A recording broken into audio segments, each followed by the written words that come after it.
Testing, testing. Carla, can you hear?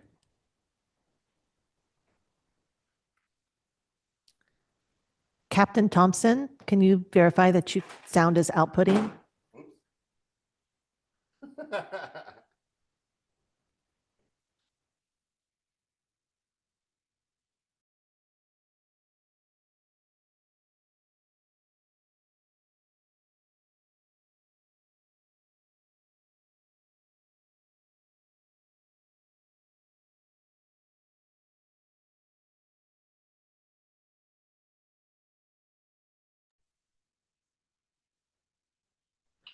Testing, testing.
So we are unmuted.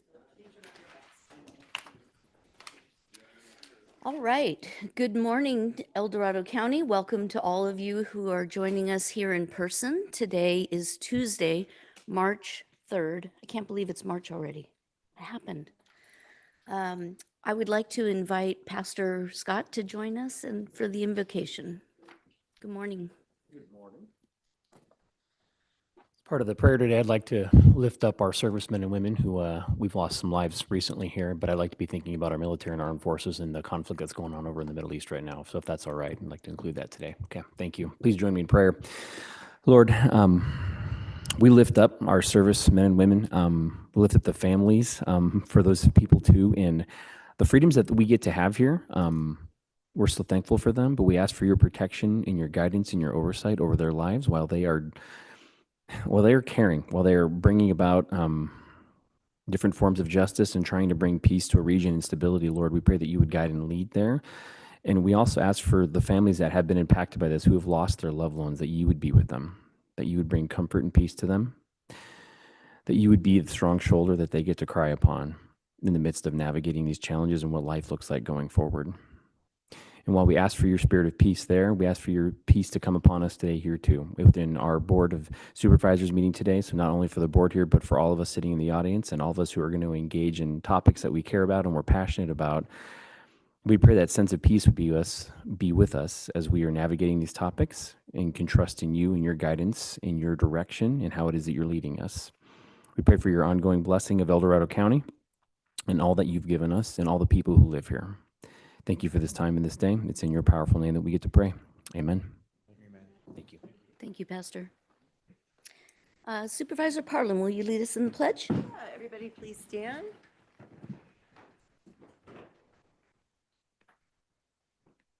Begin. I pledge allegiance to the flag of the United States of America and to the republic for which it stands, one nation, under God, indivisible, with liberty and justice for all. Madam CAO, are there any changes to the agenda that was posted to the public on February 25th? No, thank you, Madam Chair. Okay. Are there any consent calendar items that my colleagues wish to comment on or to pull for discussion? I'll start to my right. Supervisor Ferrero. No changes, thank you. Okay. Supervisor Veerkamp? Yes, I'm going to abstain on item number 29. If you look at the bids between the three contractors, there's some, again, major discrepancies between them. I think will lead to change orders. And the biggest one that scares me is the traffic control on Ponderosa Road. Could be complicated, and yet there's a major discrepancy between the bidders. So, yeah, I'm going to abstain on 29. Okay, thank you. Supervisor Turnbull.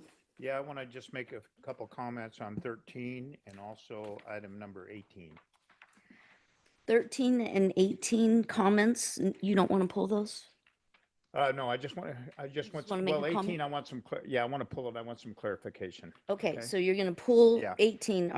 Do you still want to make a comment on 13? Yes, I do. Okay. And Supervisor Parlin? We're to make comments now, right? I'm going to come back to his comment after. I was going to see if you had anything. I do. I have Okay. several. Jeez. Just want to say thank you to staff for item 11, following up on a location for animal sheltering during disasters. That's been something that we needed. I've been engaged in, and I kind of lost track of it. So glad to see that that's moving forward. The community will, hopefully we will never need it, but if we do, the community will really appreciate this effort. Number 15, just really want to thank DOT for responding to the California Montessori Schools request for help with their parking there along Buckeye Road. And I think that this study and the changes there will really increase safety there for our students and families. So thank you for that. And then on item 29, not sure about the contractor and all that, but I just want to say we've been waiting for this project. I'm very thankful to see it moving forward.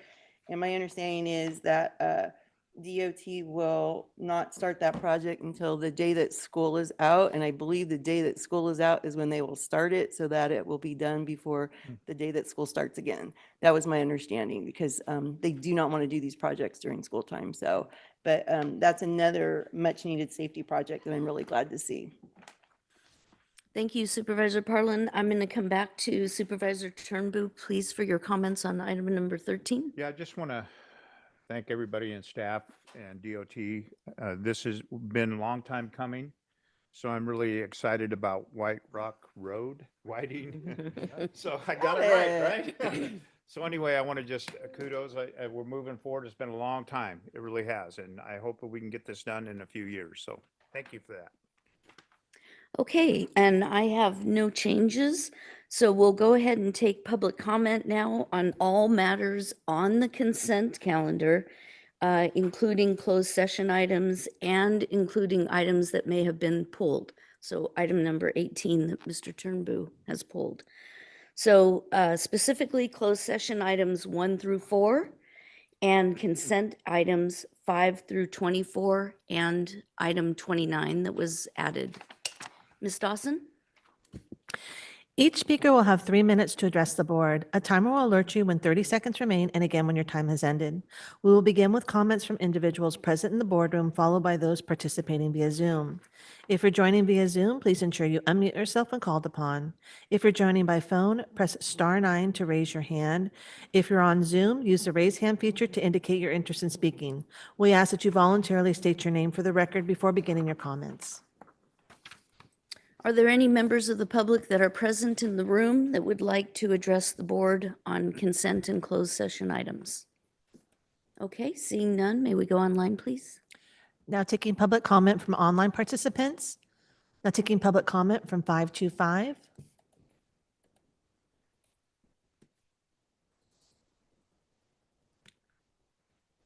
Hi, this is Leo Benicoshan in Pollock Pines.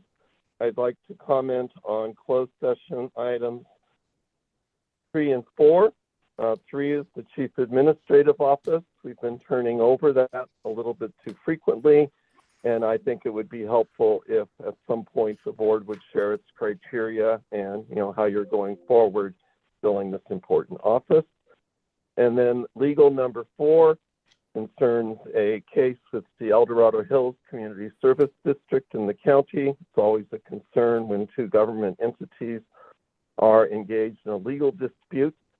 I'm trying to look up the case number. It's kind of difficult because it wants a filing date, and this is certainly legal. It's the minimum, but I do think you can hold yourself to a higher standard and either verbally or in writing, give a little bit of clarity as to why 2 of our public entities are in court.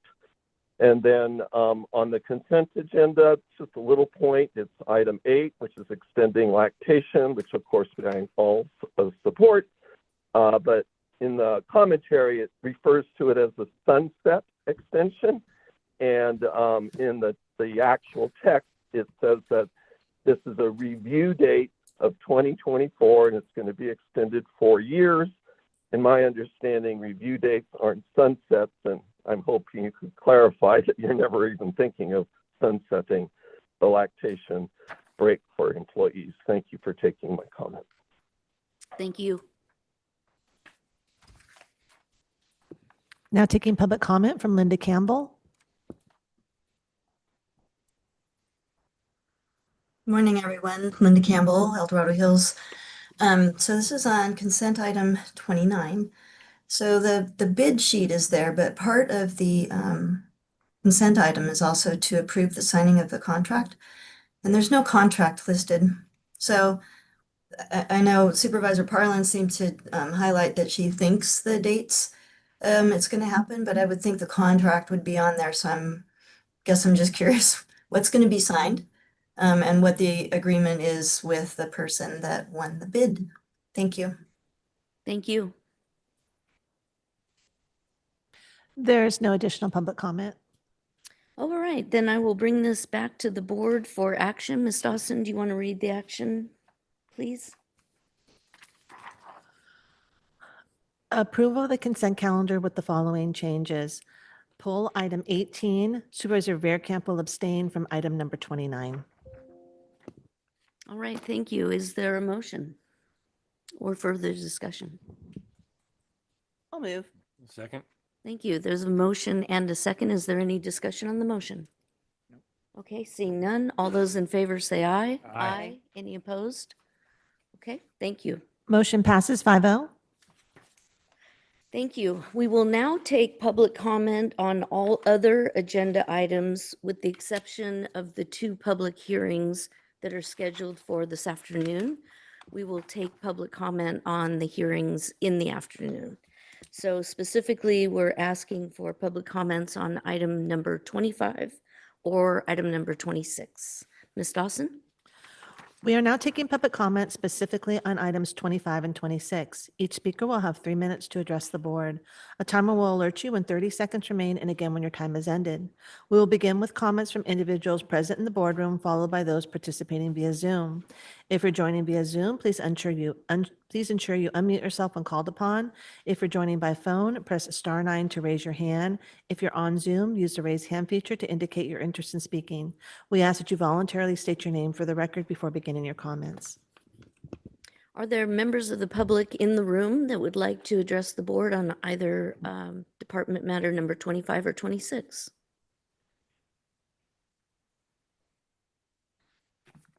Good morning. Good morning, Supervisors, Madam Chair. Terry Lamonchek, Arts and Culture, El Dorado. I hope you've had a chance to look at the comments that I submitted earlier relating to item 25.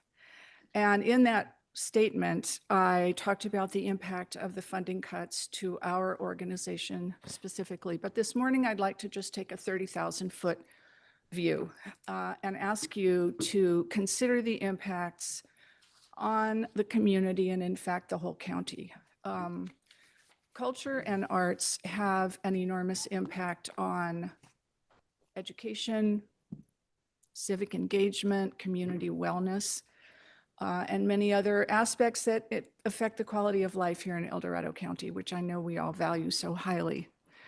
Arts and Culture El Dorado is the organization designated by you, the Board of Supervisors, to serve as the agency promoting and supporting culture and arts throughout the county. So I would ask you to think about that when you come back in April. I'll be back. And thank you for your time. Thank you. Are there other members of the public that would like to address the board at this time? Okay, seeing none, may we go online, please? Now taking public comment from online participants. Now taking public comment from 525. All right, Leo Bennett, Koshan, Pollock Pines. I'll start with item 26. Thanks to Supervisor Veerkamp for voting against the increase, pointing out that it is the 7%, and that's a choice that you're bringing it, up to scale with everybody else, but you don't have to. And you did lay off a whole bunch of employees, and as the prior speaker said, you did cut funds all over the place. And just a shout out for Wagon Train again. I hope you can find the money. They're in a very tight situation, as are many other groups. And I just think the philosophy of the prior board of not taking pay raises while things were being negotiated, I think not taking pay raises until you've actually scoured the budget, because you're going to get a mid-year report now, and see, what is this choice that you're making? Because right now, to the public, at least this member of the public, you're choosing to give yourself a full 7% pay raise, like back in the day when funds were really flowing in, rather than tightening your belt and prioritizing so many other important projects. And then echoing the speaker for item number 25 on the budget. From my perspective, it would have been good to have had that report prior to you considering pay raises for unrepresentative folks, which cost like $1 million, and the pay raises for yourself. But it is showing that through your approach and help last year, you were able to protect the contingency funds and stuff. But I wish you would direct staff to see if they can find funding sources now that TOT is part of the general fund, because there is plenty of money around from my perspective in the analysis for you to bring some money back to the things that represent the values of the county that are not mandates from the federal or the state and various other entities that you don't have a lot of control over, and specifically senior daycare, which is not in any of the plans. It's completely a high valued item in the county that you folks have complete control over. And it saddens me that you're pulling back rather than expanding into South Lake Tahoe. Thank you. Thank you. There's no additional public comment. All right, that takes us to department matters, the two that we were just talking about, item number 25 and 26. I'll do item number 18 after. That's okay. No, thank you for the reminder. Let's talk about the mid-year budget. Ms. Dawson, would you read item number 25 into the record? Item number 25 comes from the Chief Administrative Office, providing a presentation on the fiscal year 25-26 mid-year budget status and recommending the board receive and file the attached report and provide any necessary direction to staff. Public comment has been submitted. Written public comments received by 4 p.m. on the day prior to today's meeting were distributed to all board members and included with this agenda item. Thank you. At this time, I'd like to welcome Ms. Emma Owens, our Principal Management Analyst from the CAO's office. Welcome. Hi, thank you. So I'm just gonna start off. There we go. So just as a reminder, the board adopted the 25-26 budget back in September, and that was the county and department's best guess of how this year was going to be. It was our plan for the year. And every year we ask the departments to send to us in January a mid-year budget review. And that's there saying this was our plan that the board adopted in September. After 6 months, this is how revenues and expenditures we're projecting to be for the rest of the year. And this is really important because we use the general fund balance, what's left over, what they have in savings for the next year's budget. And so it's key not only to see how we're doing this year, but to review and plan for the upcoming budget that we are working to develop right now. So in large categories, the largest box there is our contingency funds.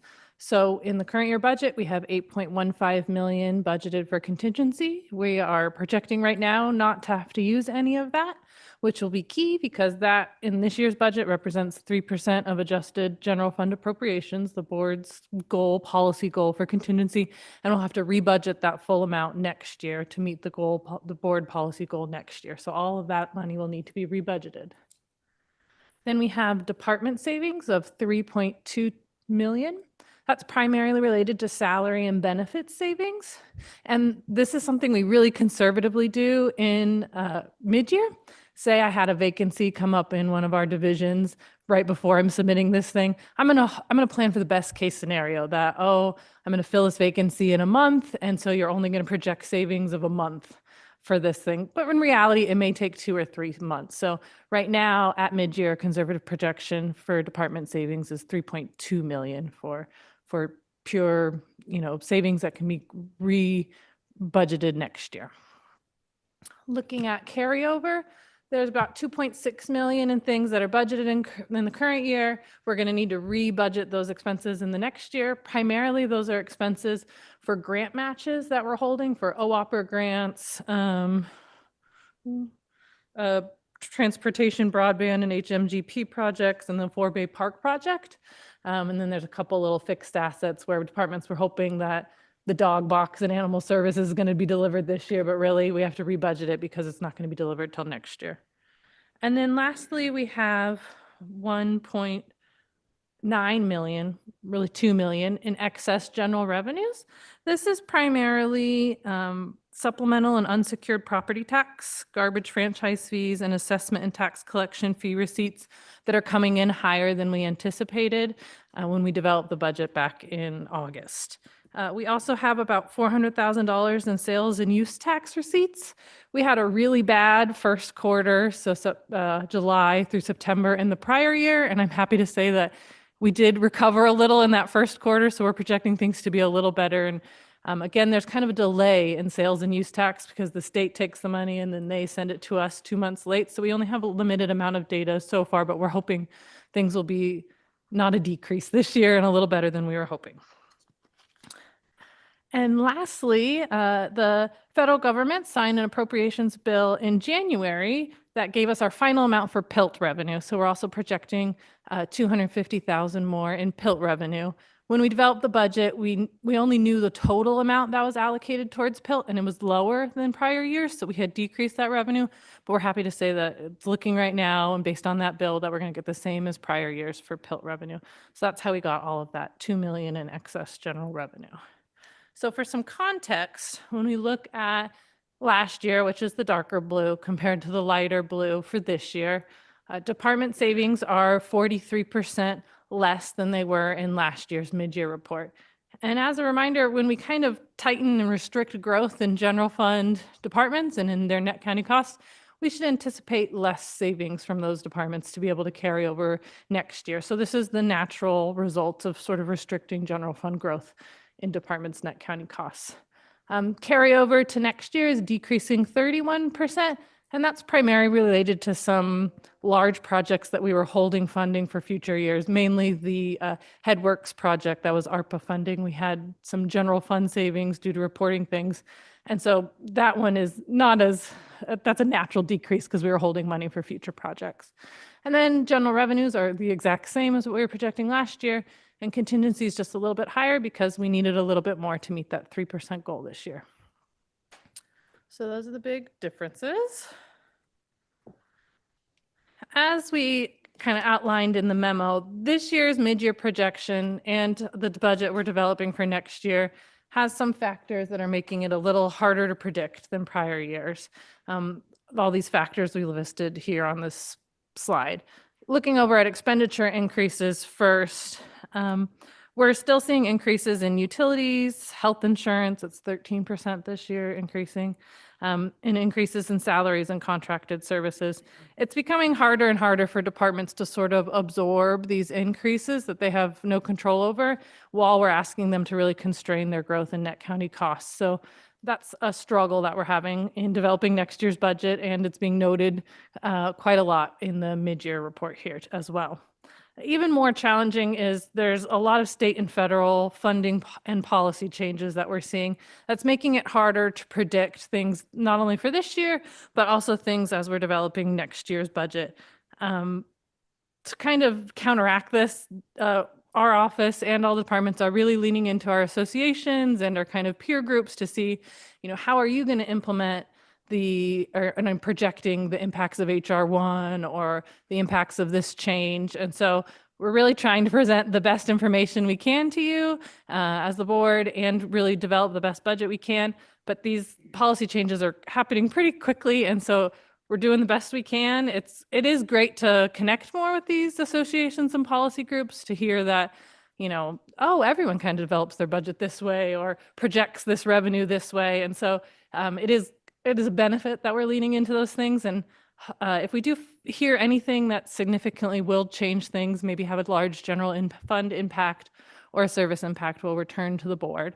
But we will be coming back to you on April 28th for the next budget item, a last review of some of the assumptions we've made in the recommended budget. And then we have the budget hearing on June 9th for next year. So if you have any questions. Any questions of my colleagues at this point? Just one quick one, and I should have stopped you. You referred PILT revenue, or remind me what that is? Payment in lieu of tax revenue. It's federal revenue because of our federal lands. Thank you. Emma, what is that amount then this year you projected total? Oh, it is the same as last year. So it's up 250,000? It's 250,000 more, but the total amount is, I'm almost there. I'm opening my spreadsheet that has everything. It is 944,000. Almost $1 million. Wow.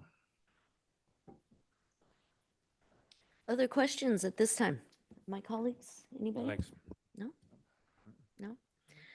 Okay, well, I will say that I want to thank Terry Lemanchuk for her public comment that she submitted. It was very thorough. It pointed out all of the different areas that arts and culture does touch things in our county and in a very significant way.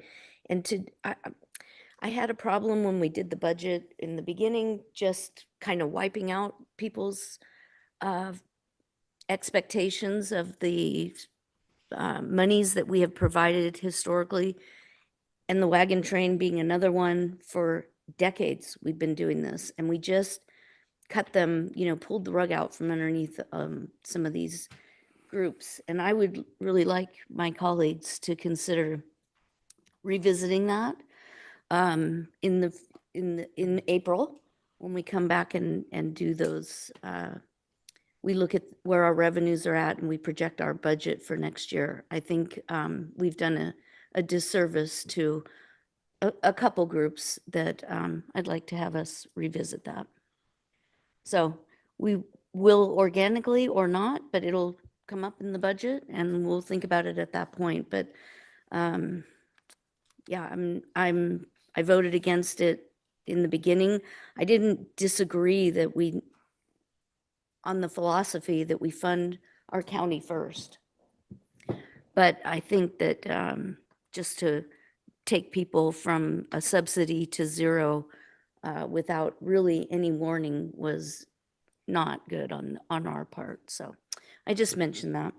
Can I follow up on that a Please, little bit? yeah. I get what you're saying. I think that when we did that blanket, we were trying not to have one-offs, quite honestly, and just do things holistically. I agree that I would like to see the funding for the wagon train reinstated. Definitely. That's been an ongoing thing by the county for decades. And the wagon train is specifically called out in our general plan as having historical significance. Arts and culture I struggle with more. Terry knows that. She and I have known each other quite some time. And maybe we can get together and talk through some other ideas. So I just wanted to follow up to what you said. Yeah, thank you for that conversation. I know that in her public comment, she's, asking for a reasonable amount to help support their operation going forward. And, I know they're doing a huge project up in District 5 with regards to the 2 roundabouts in the basin, and they fundraise too. I mean, they leverage the monies that we might be able to help provide, that at least provides for some assurance that they can afford to pay their staff, of which they have cut back significantly as well. But they'll raise a couple $100,000, and so it's a good investment. Something we should consider. Any other comments? No, I'll just chime in. April is a good time to have that discussion if there are board member desires to revisit certain items. We will be providing you an idea of where we are in balancing the budget at that point. Should be pretty well almost balanced there. So obviously, if there are any changes or anything that you want to direct us to include, that's the time to do it rather than when we get to June and we've got to, at that point, identify where you're going to take it from. So in April, we can provide you the context of what, if any, service impacts that we might be experiencing as a result of balancing the budget. So you can put that into context with any other requests that you might have.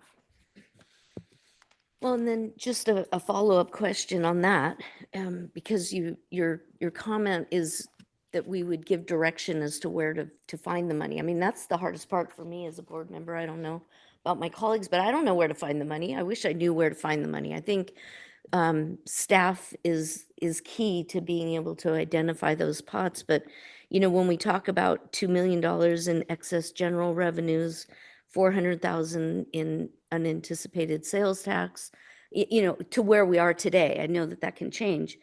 $250,000 in extra pelt it seems to me like there's some funds available. Yeah, those funds and fund balance will be essential next year to help meet the board policy goals. So let's say we have the 5% adjusted general fund appropriations for the general reserve and 3% for contingency. So every year we need to increase those a little as the general fund increases. So things like that will be key to using those revenues as part of fund balance to fund those policy goals to get contingency to where it needs to be. And so it's not that we don't have plans for it. We need to look at the whole budget and their request and be able to see where we are with the budget policy goals before I can say, we have excess. But it is looking tight. At this point, we don't have a lot of excess. Yeah. Hold on so just a maybe- second. Hold on just a second. If I could just back up a little bit and just kind of remind, one of the key reasons we look at this mid-year report is that first slide and that anticipated fund balance. So while we're presenting you this report, we are also working on next year's budget. And so that number that was presented, that anticipated fund balance, we're building that into our report, and we're already actually relying on that to balance next year's budget. So that's where the whole picture would need to come together in April. And certainly, if there are items that are brought up in April, I wouldn't say, well, then Supervisor Lane, tell me where to find the money. We can point to you, where the trade-offs might be that you could make are. So, we have board policy goals. Those are goals. And if the board decides to reduce or delay one goal in favor of something else, that's your prerogative. So we'll help you with that if those are decisions that the board wants to make. But we shouldn't be looking at this money that we're projecting here as, extra money that we have, because it is going to be relied upon to balance the budget for 26, 27. Yeah, I appreciate that, and I really trust your department and your office. And I appreciate the conservative way in which this county does budget their funds, and then there's the political realities, and I know it's a balancing act, so thank you for that. Supervisor Veerkamp. Yeah, I just like to reiterate, and we've talked about it in budget advisory, the state and federal changes, we don't know where those are going to end, and that could be significant, especially with now what's going on. But then the other piece of that is our salary and benefits for our employees. We're going to have a competitive discussion around market-driven data here in the next couple of weeks. So we know there's probably some areas for improvement there. So that's a chunk of change. So I hate to start allocating from up here until we have everything in front of us. So Yeah. And I appreciate that because, El Dorado County has been pretty darn conservative in how it, saves money. We, have to remember too, we're trying to save to replace our Spring Street facility. That building is not going to be habitable. Is that the right word? We can't be in there anymore much longer. And taking care of our employees as far as having a safe workplace is also a piece of that puzzle that we've got to do. So, and I do know that, when to Emma's point about counties talk to other counties, there's some counties that are in dire straits right now because they haven't been conservative with their spending or savings. So we just always have to be mindful of that. We are actually in pretty good shape compared to others. And I'd like to continue that. So, and you're right, politically, this is not fun, which is why we make the big bucks. Supervisor Turnbull. Can you I need some clarification on that PILT money. What can it be used for? PILT is a discretionary revenue from the federal government to offset the lack of property tax on federal land. So it's general fund. So it's Okay, general fund. Okay, just kind of curious about it. And we can't use it for like helping the residents of Grizzly Flat? Again, it's one of the many general fund revenues that we've had, and it hasn't changed significantly over the past year. So it's always factored kind of into the budget. So just like I General explained to fund. Supervisor Lane, that it's part of the whole general fund revenues we need to fund county operations. Supervisor Ferrero. Just one thought as we move towards April, if we're looking at possibly refunding external programs, my thoughts at this point would be that we, instead of focusing on one or two programs, we would do it equitably amongst all of the programs that we cut. Yeah, that's a good point. I'd be happy with that too. Okay, any further discussion? No. All right. Thank you, Ms. Owens. Good presentation. Thank you for clarifying so many questions. Work in progress. All right, let's move to item number 26. This is the Board of Supervisors salary ordinance. Ms. Dawson. Item number 26 comes from the Chief Administrative Office and Human Resources Department, recommending the board, 1, approve the introduction, first reading of an ordinance to amend El Dorado County Code of Ordinances Board of Supervisors salary provisions to increase the board member salary by 7%, and 2, waive full reading of the ordinance, read by title only, and continue this matter to March 10th, 2026 for final passage, second reading. I'd like to welcome Joey Carusco, our Director of Human Resources. Welcome. Thank you, Chair. Morning, Board. I was before you on February 10th, and I gave you some background about this item and our recommendation to increase the board salaries by 7%. I shared some data with regard to where our board salaries stack up against our comparator agencies, and it's just over 40% behind at that point. The board voted.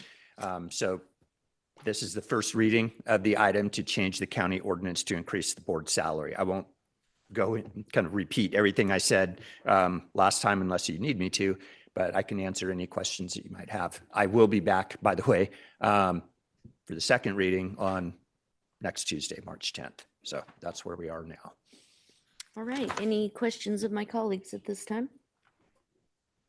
No? I'll just, I just kind of want to put on the record that this is a really, really tough job that we do compared to a lot of other counties. You know, we're something like 40% below the average when it comes to what other counties pay their supervisors. And quite frankly, you get what you pay for, you know, and I'm not the smartest person in the world for sure. I'm willing to do this job, but it's a hard job. And I think my colleagues also work very hard. I see you. The amount of effort that we put into reading materials and understanding issues that we otherwise wouldn't know a whole lot about. You know, pavement condition index, really? So I support this item. The other comment that I just want to make is that we're the last in line, and I think that it's appropriate that we're last. It is budgeted. It is something that we contemplated in the budget process for 25, 26, that there would be some type of increase for all of our employees. And so it's very difficult to vote on your own salary, but that's the way that it works. So Yeah, just one more point, and I'm glad you mentioned it. And I'm not downplaying the significance. Every dollar counts, but it has an overall impact to the budget of just over 17,000 annually. There's 5 board members. So I wanted to mention that. And I think it was Supervisor Ferrero last time I was here mentioned that, you know, we have to think about ourselves and our future board members who may want to apply for such a tough position. We want to make sure that the salary is, you know, equal to the amount of time you all put into your job. So, yeah, thank you. Any other comments? Okay. I mean, I supported it last time we spoke about it, and I still do. I would love to have something in place where we were tied to a group where we wouldn't have to have these discussions, you know, every time we want to get a raise, but something a little more, not automatic, but just tied to a working class or a working group that we could affiliate ourselves with and be included in those raises. and on the 24th of this month, we'll be doing just that. We'll be bringing some options to the board to consider such things. Yeah, okay. and just for some background on that, we talked about this, the board talked about this about, I want to say 5 years ago, maybe, where we, you know, philosophically, I feel that we should get, you know, be at the end of the cycle and we should get whatever the employees are getting.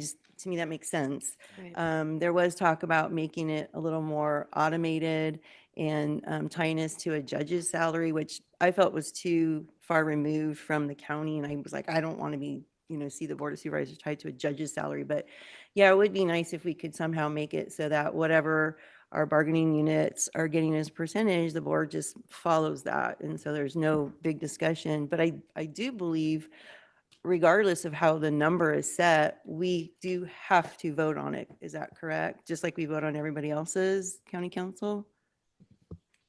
Yes, yeah, it's required that the board salary be established by ordinance. Okay, so no matter how the number is determined, we must vote on it is the reality. So, okay. Yeah, there is some, I think, a school of thought that if the board were to establish its salary by reference to some external source, and if that's done by ordinance, that the subsequent increases could happen in the same manner that traditional salary increases are done, which is typically by resolution. But at some point in time, it is required that the board take action to approve the salary. Okay, thank you for that. And so really looking forward to the options that you bring us.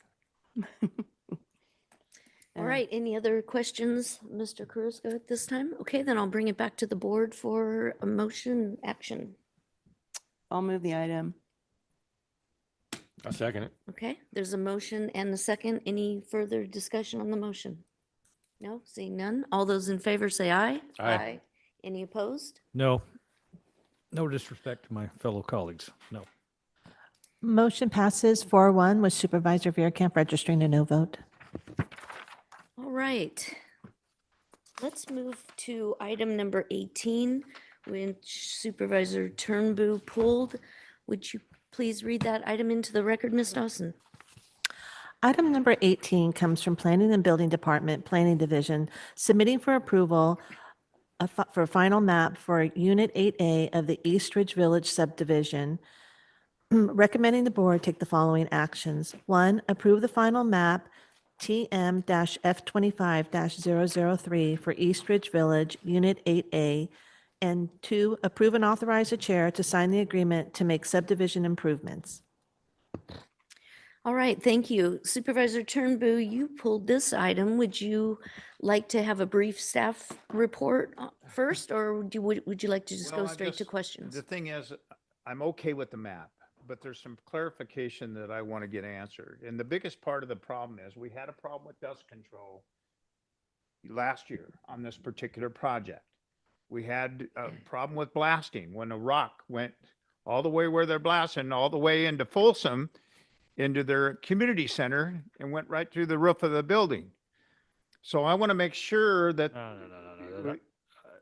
Anyway, Was that a missile or a rock? Yeah, it was a rock. No, it's from. East Anyway, Ridge. I was clarified on that. But anyway, I'm just telling you, I think we need to make sure on dust control, especially there. I know that they pulled out a air pollution permit. They do have one. And especially all the burn piles that are there, it's going to impact, especially the residents who live in Black Zone. And I don't understand why we can't chip a lot of that instead of burning it. So I just want some clarification on that. Who monitors this besides the Air Resources Board? Does DOT, does Building and Planning? So thank you, Rob Peters with Planning, and we are the representative that brings forward the final map items, but certainly not the only one involved, right? So I can speak to, the on-site activities are related to sort of what's going on the site. When they're constructing roads and lots and all of that sort of thing, Department of Transportation has responsibility for the on-site portions of inspection and regulatory sort of. There are also other agencies involved at this, at other levels. Related to air quality, it is the Air Quality Management District that has those conditions and that, authorizes the air quality, dust mitigation plans and those types of things. So it's not maybe any one party, but I can certainly, I know representatives from DOT are sort of here to speak to maybe the day-to-day of what they look at on the site. But I do believe, and this is my understanding, that the rock that you spoke of came from the Folsom side into their, so I just want to verify that because we were getting texts Well, I'm not sure. on that morning But to that anyway, effect. this is what I was told. So yeah, just clarification on, thanks for that, Rob. Yeah, no, and it went through a brand new, community center into their bathroom or something like that. But that was from the Folsom Ranch side of things, not from this project. Eastwood. Okay. But yeah, I mean, we do, when the improvement improvement plans for the roadways and other things are issued, there's a lot of, all those permitting activities are regulated during, and one of the things I will say is, in the report that I present, we don't necessarily, because a lot happens, particularly on a big project like that, we don't necessarily represent every single day-to-day sort of maybe violation or conflict that happens on the site. But on this particular project, we have a standing meeting with the applicant where we discuss things that are going on, things that have happened out there, progress of construction, whether there's been neighbor complaints, and I'm a party to that meeting. And so we do try our best to, when things come up, to resolve them as soon as possible. But I would have to sort of rely on DOT to maybe speak to kind of what's happened over time on the site. Yeah. One other question I got to ask and stuff is, are they working on Sundays?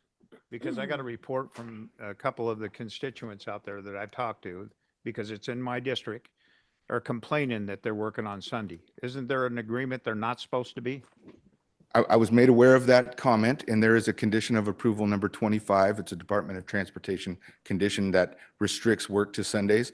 I think there was an incident, my understanding, and I can't speak directly to the date or what have you, but my understanding was it was resolved and that that's not something that's routinely happening. All right, so it's not going to happen again. Yeah. Everyone's aware of it, and that's why we have those standing meetings. And when something comes up, I don't know the exact circumstance, but my understanding is it's not a routine occurrence, and it may have been a one-off. Yeah, because I was also noticing all these piles. I got a picture of here, and I'm just amazed of all these piles that they got to burn. So, and I guess they're going to be burning today, pretty much all day, from what I've heard. I do not know. I might speak. Well, I We do don't, have the because applicant and some representatives in the House that might have She can a speak on better, that. yeah. Well, let me interject if I could first. I think that this speaks to a bigger issue, honestly, with projects as a whole, not just this project, but any construction big project, is where is the community supposed to call, on a weekend or whenever, and who is responsible for responding in a timely manner? Because I appreciate your meetings, I appreciate you guys talking, but there's got to be, because we keep, for as long as I can remember being engaged with the county on things, long before I was on the board, we always question this monitoring. There's mitigation and monitoring. And quite honestly, it's on paper. And I've never actually seen like who's truly monitoring things, knowing what's going on. And when there's a concern, someone can be called, and it shouldn't be hard for the public to figure that out. That's the other bit. On something like this, there's so many different departments involved. I get it, but there should be one place, one monitor for a project or something. The public shouldn't be guessing where to call for things. That's not really, in my mind, fair.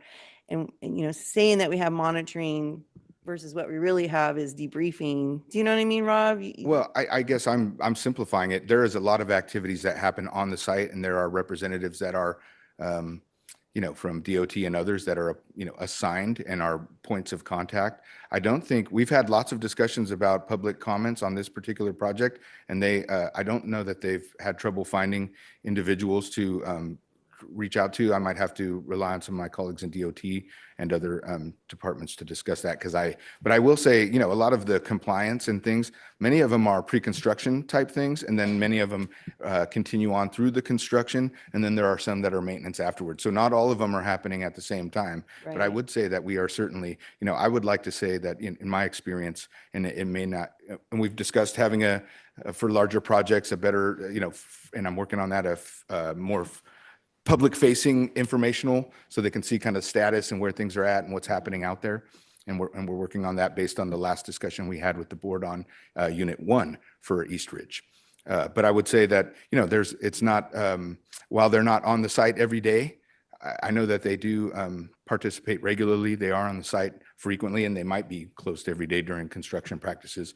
But, they're certainly, everyone's aware of the mitigations. And so I wouldn't, in my opinion, say it's accurate to say that nobody's tracking those. I think there's a lot of activities. We are not, and I guess that's where I started, going into that depth on our response to comments, because at the high level, we don't maybe capture all the day in, day out issues, because there are many on a big project like that happen out there, and folks are resolving matters in the field. But if something were maybe risen to the level where another agency like DOT, because that's their condition of approval, had a concern, then we would express it in our materials. Okay, well, and I appreciate the effort to try to do a better job with the public facing. We've been talking about that for a long time too. So it's just, you know, there's going to be more development happening throughout the county, mostly in El Dorado Hills, quite honestly. And so the folks expect, you know, us to follow through when we say there's mitigations, and then there should be monitoring, and it shouldn't be on the public to enforce that. So something to work on, I think. Yeah, especially when the comments were from the public, because I get a lot of phone calls from that particular area down there, especially what's in my district and their concerns. And the biggest thing is like we were just talking about, Lori mentioned, it's just they don't get any response or nobody calls them back. So they're frustrated. And then that's when they call us. Are there other questions at this time? No? Okay, thank you. Thank you for being here. Thank you to the other departments that popped in. Thank you. I'll bring this item back to the board I think Joe for, wanted to say something. well, Let if you him have know. a specific question of somebody, that's fine, but the Public way our comment was protocols already, work, you know, yeah. we I received an understand. email from Mr. Harn, and I appreciated his comments. I read those. And unless there's a specific question, I'll bring this item back to the board for additional discussion or action. I'll go ahead and move and approve. Second. Okay, there's a motion and a second. Is there any further discussion on the motion? Seeing none, all those in favor say aye. Aye. Any opposed? Motion Okay. passes 5-0. Thanks, Rob. All right, next on our agenda is closed session. I'd like to call on county council at this time. Thank you, Madam Chair. The board will now recess into closed session to hear items 1 through 4, having already taken public comment on those items. Thank you. Okay, we'll recess to closed session.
Ju-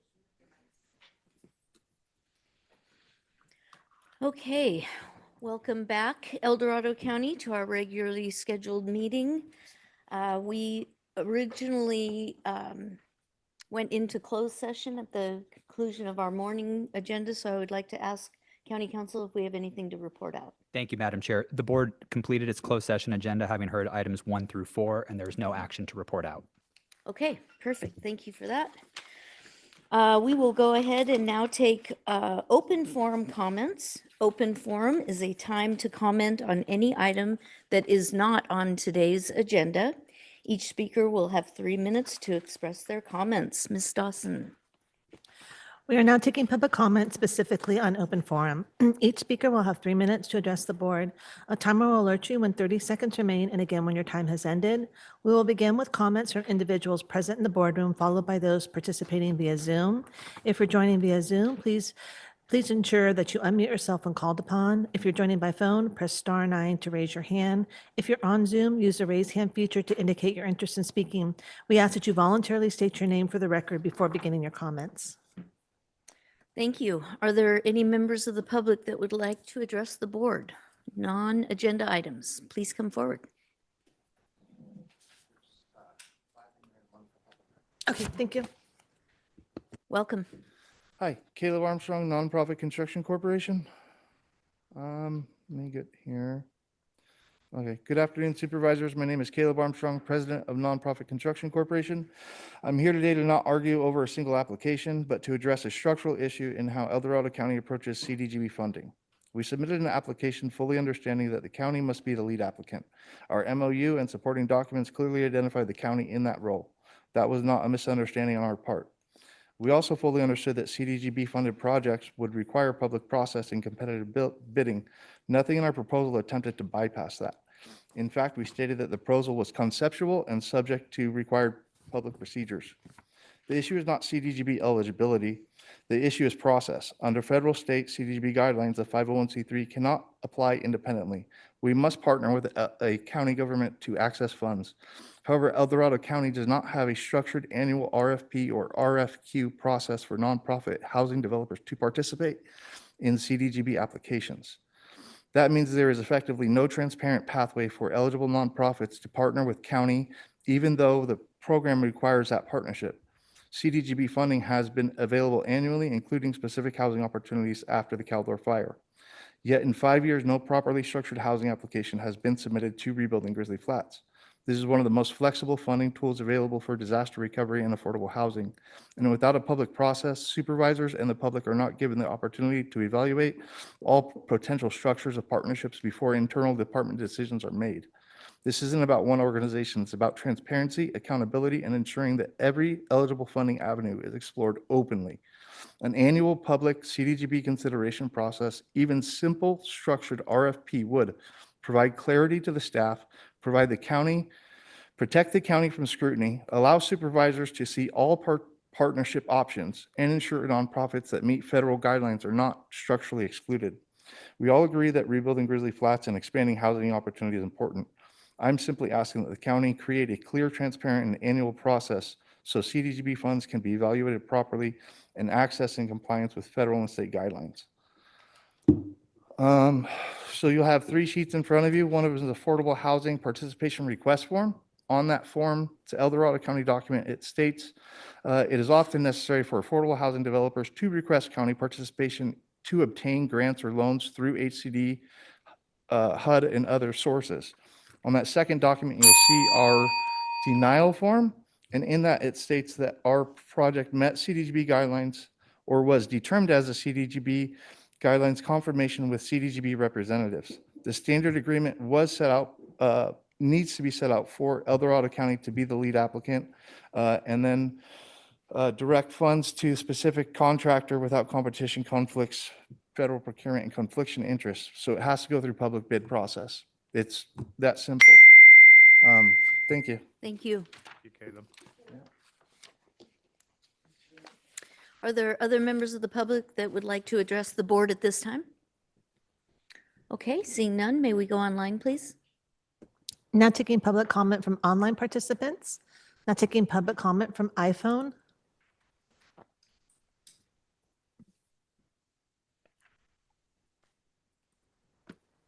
Good afternoon, board. This is Kelly Nellavia. I'm sorry I couldn't be there. I really wanted to be there to see everybody's faces and express my gratitude to our county.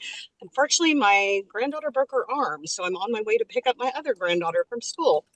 I just wanted to express how pleased we were with the, I think, first of its kind town hall on fentanyl awareness.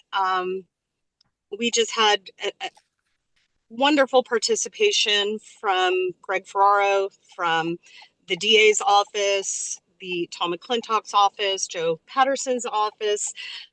Wonderful encouragement from the Sheriff's Department, the El Dorado Hills Fire Department, and presence from the El Dorado County Health and Human Resources and Youth Commission. So we just really wanted to give the county an opportunity to see a different side to this epidemic and enlighten people who are there. That's often what we think are the victims of this epidemic are our neighbors and the people who live like us, who look like us, who love like us. And I really hope that this will spark a kind of a resurgence into the population of 18 to 35 that I think are ignored, but aren't necessarily in active addiction, aren't necessarily where they qualify for some of these grant programs and things like that, of just really cracking down with our law enforcement, because as the DA said,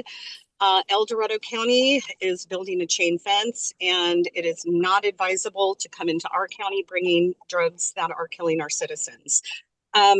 With that, I hope I can get this out in my time left. I just want to leave you with an ending poem that my daughter presented to everybody. I'm going to say it really fast. We gather in this space, their laughter left behind, names glowing in our hearts like fragile light. We are here not as strangers, but as a community. Carrying love interrupted, we refuse silence. We refuse to let loss be the final word. Hand in hand, we promise to build healing where there is hurt, to guard each other fiercely, to speak their names into action. Together we say no more empty chairs, no more stolen lives. We turn grief into strength, memory into movement, and stand united until this epidemic meets a community that will not yield. That is El Dorado County. Thank you all so very much again. Thank you. Now taking public comment from 525.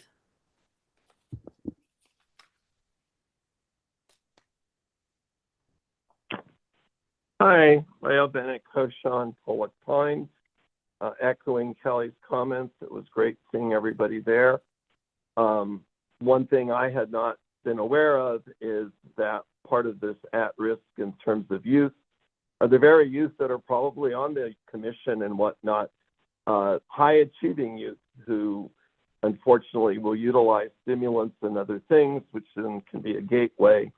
And then I met somebody like that at a community meeting the day afterwards and kind of used some of the skills. So thanks to Kelly and all the county folks that came. Continuing on to the public comments, you're getting less public comment, and this was predicated on something from another agency. Public likes it. I'm just sharing, no, the public doesn't like it. What I'm hearing from people is, hey, Leo, you go bang your head against the wall, but I'm kind of tired and want to go on to something else. So again, I would urge you to move it up from May or make it date specific. Your 6-month review, I hope you do it earlier, but if you're going to wait, it'd be nice if you would tell the public and maybe start thinking about how you can get feedback from the public from a town hall or some sort of survey, other approaches. Continuing on to what was just said in terms of the Community Development Block Grant, I hope you utilize the provisions under the Brown Act to respond to what was shared. I think it's a critical thing that the county needs to get on board and start accessing that, especially as pointed out that this is a flexible funding source that could help the folks in Grizzly Flats. And we continuously speak about how we need to take care of those. I know people get mad about FEMA, but part of the whole FEMA process is to try to say hey, local people, use all your resources, which, that's something we're supposed to be about in this county, is taking care of each other. And that would be a great avenue. On your salaries, you were talking about your discomfort. Other entities will establish a citizen committee to give some recommendations. And I would encourage that perhaps you do an olive branch to the taxpayers, and they could nominate some folks, and then you guys could pick some others. You get the final say, but at least you would get the citizens on board. And I liked what you were talking about in terms of giving staff metrics. And one of them is perhaps use a mid-range as opposed to a general percentage increase. Thank you for taking my comments. Thank you. Now taking public comment from 390.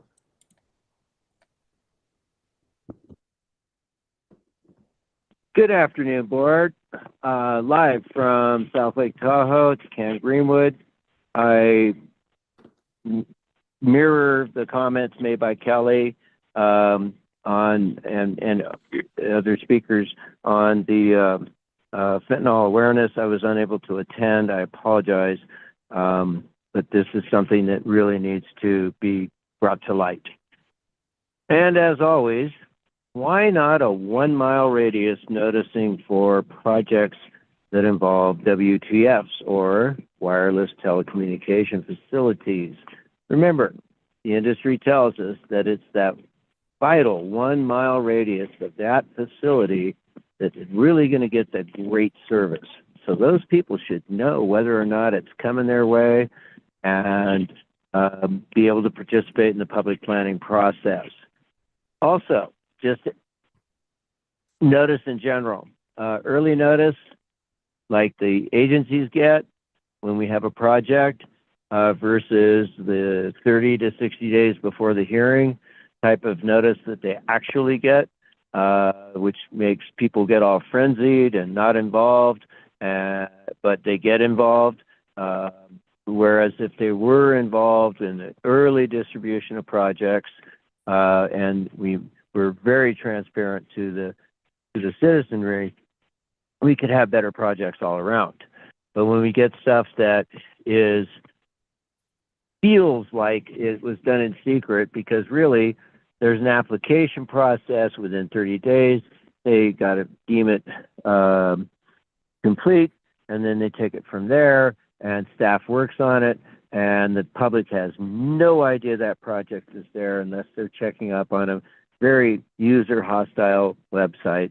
I can't even remember the name of it. But anyway, bottom line is transparency is good, and you get a better product once the public is involved early on in the process. Also, we've run out of snow up here, and it's really distressing, and it's a beautiful day, but pray for snow. We hope a March miracle comes our way. The industry or the local economy was booming a week and a half ago. Right now, you can kind of shoot a cannon down Main Street.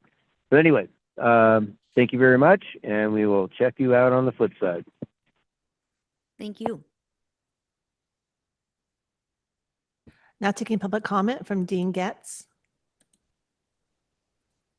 Good afternoon, supervisors. I think the new word of the day that you're going to learn to understand, the public understands before maybe you all understand, is called regulatory capture. And that's exactly what the county is facing right now, is allegations of regulatory capture. From the money funnel that the Chamber of Commerce does, funneling money to seat supervisors, to gifting the chamber back 452 Main Street, for example, rent-free or $1 a year, which is virtually rent-free. George Turnbull put an item into Legistar for the gift of public funds and address these kind of issues that never saw the light of day. And we're going to get to the bottom of exactly why that is. And there's so much more to share with you, like the joint defense agreement that Parker Development Company and County Council's office was operating for years. Yeah, that was recently pled by a former planning commissioner that one of the supervisors offed. Oh, and that's not the only one that you guys have offed, because that's the new process. As you get rid of the supervisors, I'm sorry, you get rid of the planning commissioners that the supervisors don't like because, well, they're not voting like you guys tell them to vote, which goes back to regulatory capture. Regulatory capture is where you're too close to the industries you're supposed to regulate, like land use. And oh, it's going to get worse, guys, because there's missing capital assets. And those missing capital assets are missing to the same people you're supposed to regulate, the developers.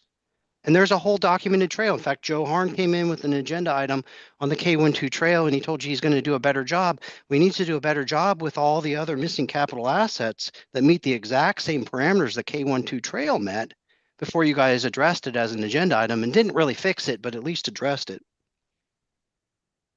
If anything wasn't deeded properly, that was financed with public money, that's going to be a real problem for the county in its go forward bonding. And especially if the county's external auditors told you, much like the county's external auditors documented in their findings, that the Austin situation existed and that you hadn't done the proper public reporting, the nexus studies, and multiple agencies lost out on that because the county didn't do what it needed to do. And so as I'm speaking to you today, more and more people are understanding exactly how all this works. From the net new jobs, something like 1 net new job in the last 3 years in El Dorado County, to the exact number of registered voters you have and exactly how many of them have email addresses on file with you. Wake up, guys. It's coming. Time to clean it up. Thank you. Thank you. Now taking public comment from Linda Campbell. Good afternoon, everyone. Linda Campbell, El Dorado Hills. I almost didn't say anything, but then Leo encouraged me. So I would like to request that hopefully soon someone brings back an adjustment to revert the public comments so that we're able to participate during the time of discussion on all of the agenda items. So it would be wonderful if that could be done very soon. And then just quickly on a comment that was made during an earlier item where it was said we get what we pay for. My thought with that is you were voted into office to represent us. And the way to represent us is to uphold the things that we have also voted for to put into place as laws, ordinances, regulations. So I just want to get that out, and I hope that that is the focus for all of you. I do appreciate the efforts that you put into your roles, and I hope you have a good afternoon. Thank you. Thank you.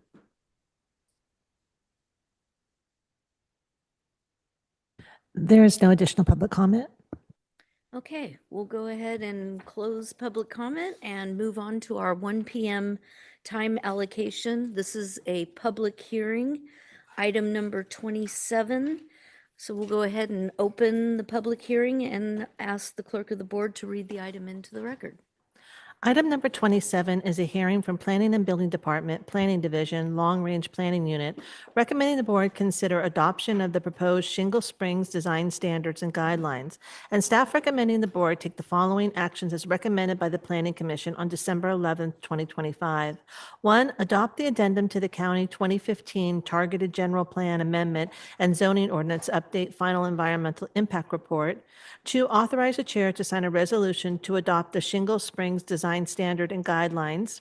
And 3, approve an ordinance to amend applicable sections of Article 2, zones, allowed uses, and zoning standards, Article 4, specific use requirements, and Article 5, planning permit process of the zoning ordinance to update the requirements for county design oversight and CEQA review related to the implementations of the Shingle Springs design standards and guidelines. Thank you.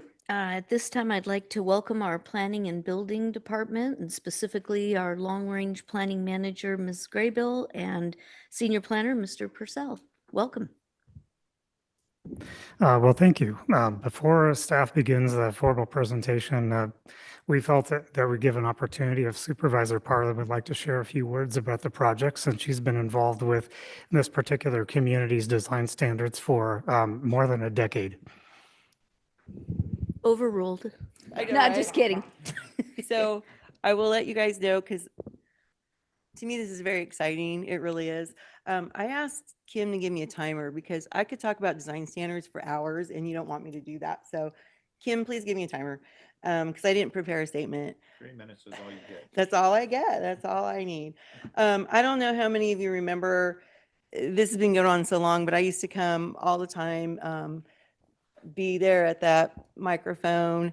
And every time the board would say, hey, we're still working on this and we're still allocating money in the budget. I know Supervisor Veerkamp, you remember, and I'd be like, I'm still getting goosebumps, and then I got on the board and we would still say, we're still working on it. And I'm like, I'm still getting goosebumps. And today I think really I have goosebumps because I went back and looked, and I don't think that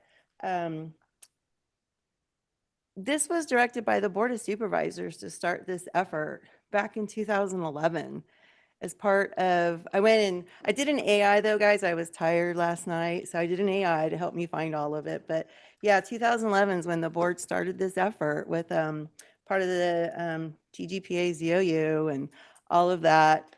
And it was to, number one, help businesses with economic development so that the process would be streamlined, but also to help with community identity, because the thought was that communities could come together and put their heads together and come up with what they thought they wanted to look like. And then that would be incorporated into the general plan. And so it was a win-win. And Shingle Springs did that large. We did it back though in 2012-ish, I think. And so, for the folks online, they were saying, well, who was involved and all this stuff. Shingle Springs came out like in the hundreds. I literally have video of like 200 people at a workshop and picking out pictures they liked and didn't like and all of that. So, but unfortunately it took so long to get to this point that we've kind of forgotten how we got here. So I just want you to know it was quite robust. The community was very engaged. I wanted to especially thank the folks, the members of the Shingle Springs Community Alliance for hanging together as a community group, waiting for this day. There's other things to tackle, but this was a big deal.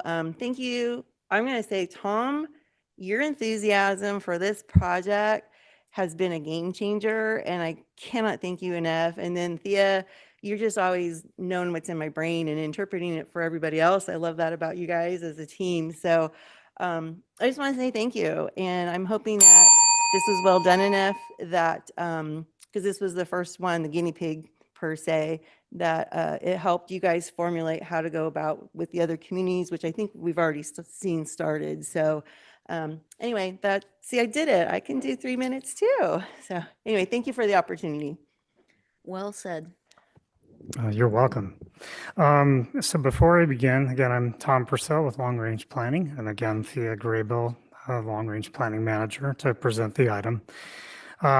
Before I begin the formal presentation, I also wanted to give a big thanks to the staff of the Mintier Harnish Consulting Company for their work in developing the Shingle Springs Design Standards and Guidelines. The staff from the Mintier Harnish are on the meeting via Zoom to answer questions as well. But they were the folks that did the heavy design work and provided their expertise to actually make the community's desires become reality. So I want to give a big thanks to Mintier Harnish.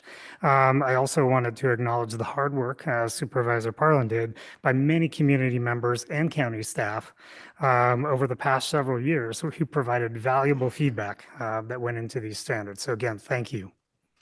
I also wanted to orient the board members and participants today as to the different Legistar attachments for the items. So we can refer to letter numbers and swap out documents if we need to refer to something. Attachment B is in boy, that's the red line zoning ordinance amendments that are required to roll out the new standards. Attachment C, it's a clean version of the zoning ordinance amendments. I think it was only 3 pages. Attachment D is the draft Shingle Springs adoption resolution to enact these standards. Attachment E is the draft environmental document. Attachment F is the Single Springs Design Standards and Guidelines with the Planning Commission edits to a couple of sections in red line. And there are a few other grammatical edits also in red line. So it does show the few changes that were made from the Planning Commission hearing. And we have the clean document as attachment G, and then attachment H is a copy of this presentation as well. Also, as an important note, this is the first of many sets of community, region, and rural center design standards to be developed. So this one will be followed by design standards for El Dorado and Diamond Springs, Cameron Park, and El Dorado Hills, and then by 3 more sets of standards for the county's rural centers. So this is indeed the template for the larger effort. Next slide. So this timeline, many of you have seen this before. This doesn't begin to cover the long history of the project, but it does show the start of the community's grassroots efforts in 2012. And it shows some of the main milestones from 2012 to the present. That brings us to the last stop was last December's Planning Commission hearing, and then to today. As directed by the board, these standards have been customized for the Shingle Springs community based on the county's interim community design standards passed in December of 2024. And these permanent standards will replace the interim design standards for the Shingle Springs community region. So the other community regions, rural centers will still follow the interim standards and guidelines, but this will be, if approved today, will be the standard and guideline for Shingle Springs, and this will affect commercial, multifamily, and mixed-use projects. So just to give folks an overview of the draft document, this slide shows the key content areas. We have an introduction section, an extensive permitting section, a detail on required architectural styles or themes for Shingle Springs and how that will work, and then some use-specific standards and guidelines in the last 3 sections. So I'll get into more of those details in order now. Toward the beginning of the document, there's a section on state streamlined ministerial projects. So as many of you know, new state laws such as SB 35, AB 2011, and others, they allow streamlined ministerial processing, such as a building permit or equivalent for qualifying multifamily housing projects. So for those projects, county design oversight is limited to compliance with existing objective or measurable site and building design standards that are in effect at the time of formal permit application. So these new objective standards are described on the slide. They're also shown in blue in the document in both the architectural styles, section number 4, and the use-specific requirements, sections 5 to 7. By using the blue color coding, it differentiates the items that are good to have or recommended to have from the mandated items that are required for state streamlined ministerial projects. So it's very clear what must be required throughout the document. And the blue colored objective standards would help keep local control of the appearance of new buildings. So this slide shows the required architectural styles or themes in the Shingle Springs design standards and guidelines. They display elements of Shingle Springs' unique history and rural setting. Each style that you see includes required site and building design components. Again, anything that's required for an architectural style or theme is shown in blue color coding. Any specifics are there in blue. Then optional components are also included in these styles for best neighborhood fit, and those are designated by a tan color. They're should-haves for best neighborhood fit. Also, alternate architectural styles, in addition to those on the screen, for different design themes can be allowed by discretionary design review permit. And that would ensure quality design and neighborhood compatibility, but that's also a way to have innovative or designs that would best fit a local neighborhood. An excellent example of an alternate architectural style is what we call the railroad car commercial style, featured on page 34 of the draft document. See if I can get the clean one. I believe it's on attachment G. I believe that's the version where it's page 34. So that explains the concept behind an alternative style and how that could be a good fit for a local neighborhood. Just going to go over quickly some of the use-specific requirements. We have both site and building design requirements for multifamily, commercial, and mixed use. This slide lists some of the standards and guidelines, the must-haves and the should-haves for these various pieces of a project. So for example, and I won't repeat all of them for all of the use-specific, but there is parking and circulation standards, fencing, building orientation, where a building faces may matter in each neighborhood, outdoor areas, and then standards for recreational amenities. And then there's some other pieces that are listed under the building requirements. Next slide. Again, we do the same for mixed use development projects. And I will say for the commercial standards, I don't know if it's on the slide, but we do have 3 separate pages of just requirements for fueling stations. Those were vetted by the community, and they do include specific requirements for architectural themes that must be reflected in all new fueling stations as well. So again, we have standards for site and building for mixed use and for commercial projects. Most of these are the same. Again, we're looking at the land around the buildings or structures, and we're looking at the architectural styles of the buildings themselves.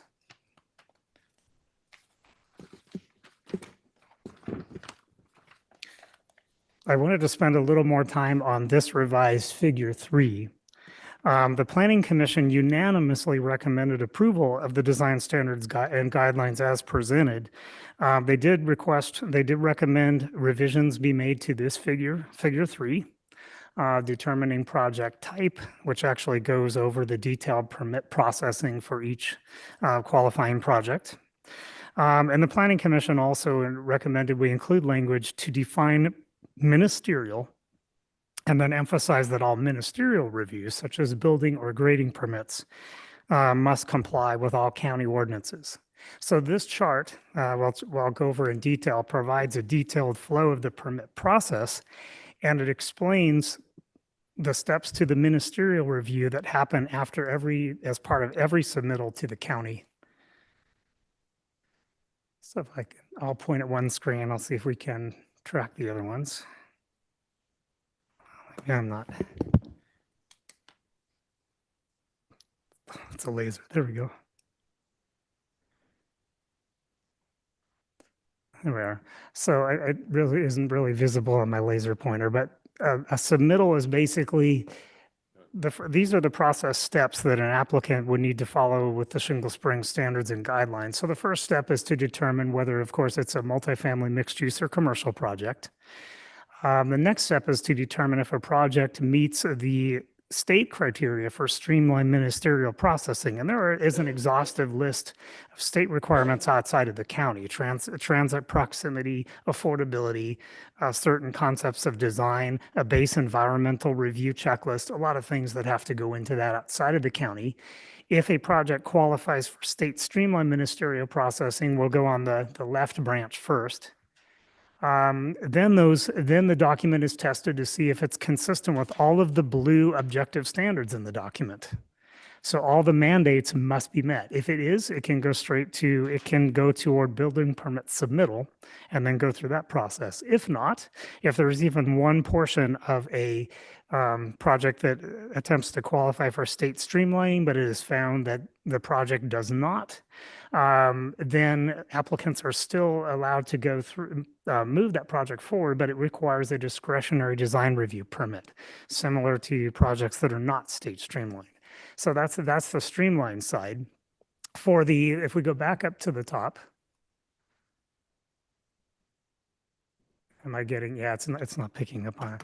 So if we go back up to the top and make a right turn at the state streamline question, if it does not, if it is not a state streamline ministerial project, then staff test to see if it is would be consistent with the Shingle Springs design standards and guidelines. If yes, or if not, for an alternate design, then it would go toward a building permit submittal.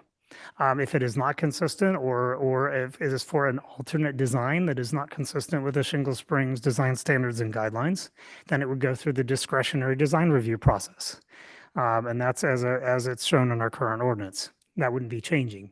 Then what this chart does, and the text in the document explains, is more of the detailed process step steps that cover the exhaustive review process that happens for ministerial permits, typically building or grading permits.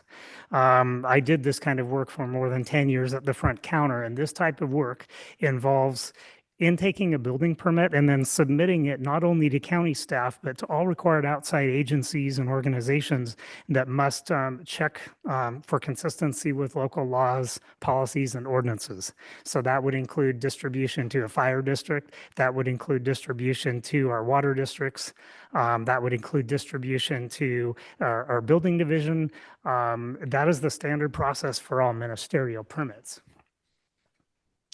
And so during the objective standards review, that's after a permit comes in, just to put an underline on it. Again, an application gets tested for consistency with all applicable fire regulations, building codes, zoning ordinances, the county design improvement standards manual, if that applies, and many other regulations, including DOT frontage regs, if applicable. All of that gets tested at the time of building permit submittal, and I'm sure I missed a few. If the ministerial permit, if the ministerial permit is 100% compliant with 100% of the applicable codes, only then can it go to a building permit issuance. So that's what that chart fully explains in a nutshell. So staff and community members did heavy engagement for the project, including newspaper ads and many of the other engagement methods on the slide.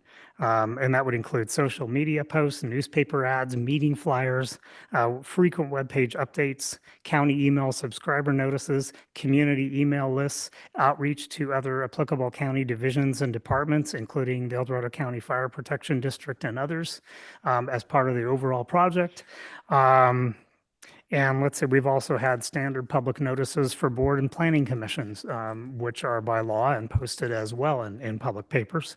And staff have even done some phone outreach as needed to solicit feedback to make this the most outreach project possible. So public comments have been strongly encouraged through the process, and to date, there have been many comments received. Comments received in advance of today's hearing have been attached to the public registrar record for this item. I will note that staff received late comments from the El Dorado County Fire Protection District, and those came in yesterday, late on March 2nd, yesterday, and will be included in the registrar record for this item.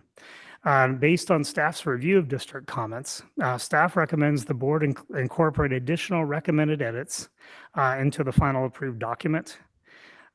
Details of staff recommended edits will be posted on the screen after the conclusion of this presentation for all folks to see what those include.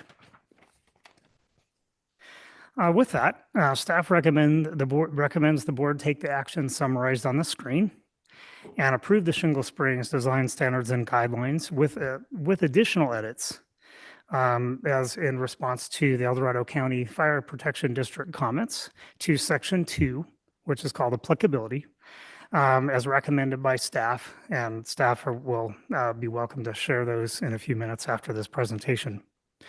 We'll have more details on that. But if approved today, the Shingle Springs design standards and guidelines and the associated zoning ordinance amendments would become effective in 30 days. So that would put the effective date of April 3rd, 2026. So this includes staff's formal presentation, but staff are available to answer any questions, and we're welcome to post staff's recommended edits based on fire district comments as well.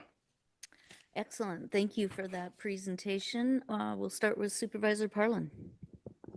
3 minutes. No, not this time. No, I'm kidding.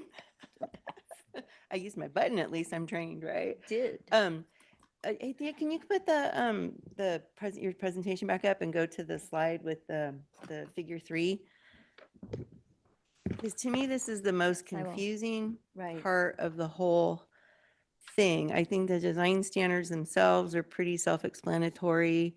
What things are going to look like and all that stuff. But it's this is the one that I get hung up every time. And so you come in with the project, and this chart is really aimed for ministerial right? I mean, it's like ministerial, ministerial, ministerial. So what if something's not ministerial though, and it has some discretion and therefore someone's put in an application? Where does that plug into this? Because we still would want design standards for those too. I see Rob's freaking out back there. Like, so I don't know who you want to have answer it. Also, we're talking about the projects that are not, that do not fully comply with the standards and guidelines, Well, no. or, I mean, like, there are projects that come that aren't ministerial by right. There are projects that are submitted and they're asking for something outside and they need a variance or something, right? And so those go to the planning commission. Sometimes they come here to the board. You know, it just depends on, we get so many types of different projects. And so I'm just trying to understand. Thanks, Rob. You know, where does something like that plug into this chart? Because I just don't see it. Yeah, so I can speak to that. Rob Peters with planning, you know, sort of always in the backgrounds behind the long-range planning team. But when I'm looking at this chart, I'm speaking sort of left to right as I'm looking at it. The second yellow box down, which is that eligibility. So if you're not eligibility for the streamlining or you're not going after it, you're taking that going to the right where it's no. Okay. Then it is whether or not it's consistent with the design standards.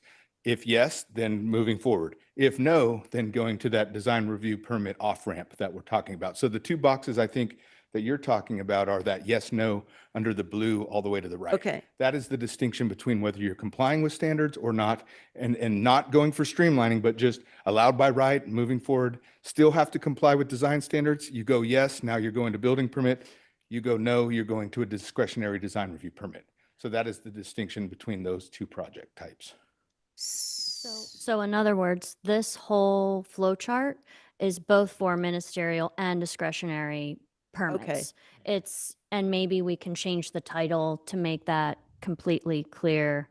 But yeah, this flow chart applies to ministerial and discretionary projects. Okay, and I think Yep. that's where I got, because then where it says, you know, on the right in the orange design review permit, then it goes over to says submit ministerial permit application. And I don't see where. So you still have to submit a building permit, right? Right. And so maybe we're using the word ministerial in a lot of different ways on this chart, but a ministerial permit includes building permit, you know, and those other things. And so even if you end up not consistent with the design standards, but you get an approval of a design review permit, you are then still having to submit for your building permit. There's still, all of those roads lead to that submitting of a building permit. It's just sort of what you have to do in advance of that. So does the word ministerial at that point, the big box in the middle, the orange one, really, should that not be there then? Because not all of Slightly them that end up there are not ministerial, right? I mean, we could speak to submit appropriate building and grading permits instead of saying Does that make ministerial in sense, that Thea? sense. You know what I'm saying? Like, That makes sense, and sorry to interrupt, but I think that we can revise this. I just have to say, and it's kind of a joke, that this has been the most heavily commented and I know. most like impactful flow chart, I think, in this entire document. But Yeah. we're continuing to fine tune it, and we can certainly maybe retitle it and tweak that second yellow box there Got to it. be. I think that helps a lot. And then, May yeah. I piggyback on that? Yes, please. Okay, because I pulled this out as I wanted to ask a question also, but is it fair to say that it doesn't matter if it's eligible for state streamlined ministerial processing or not? The process is identical. Whether you go right or left, it's the same exact process. Yeah, I know. It kind of like doesn't even. Nothing's different.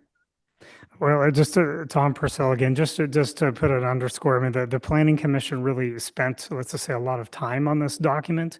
So we had a simplified document with 3 less boxes to try to make it clear and emphasize. The Planning Commission specifically recommended that we drill down, that the county drill down on the ministerial piece to not only define what it is, but demonstrate that additional process step for ministerial standards that's already baked into building and grading permits before building permit issuance, to further put an underline on the complex process of reviewing a building permit for compliance. And I guess too, because the document itself has the tan boxes that are required no matter what ministerial. And then it has the blue for the anything else that would be desired, so the document distinguishes it. So I'm thinking that's why you guys thought the flow chart should too probably distinguish. There's two different types. Does that, you know what I'm saying? Well, I don't understand the difference because the path is the same. Yeah, and maybe honestly, right or left. that we're talking about this, maybe the colors on here should match the rest of your document. So That might make more sense. I know. apologize for the confusion, Yeah. certainly. There are some distinctions between a streamlined project and one that is just a by right project. And we may have not articulated all the steps on this, but in the document itself, it goes into those differences. But a lot of it has to do, if you're doing, as an example, a streamlined ministerial project, you have a pre-application and tribal consultation requirement.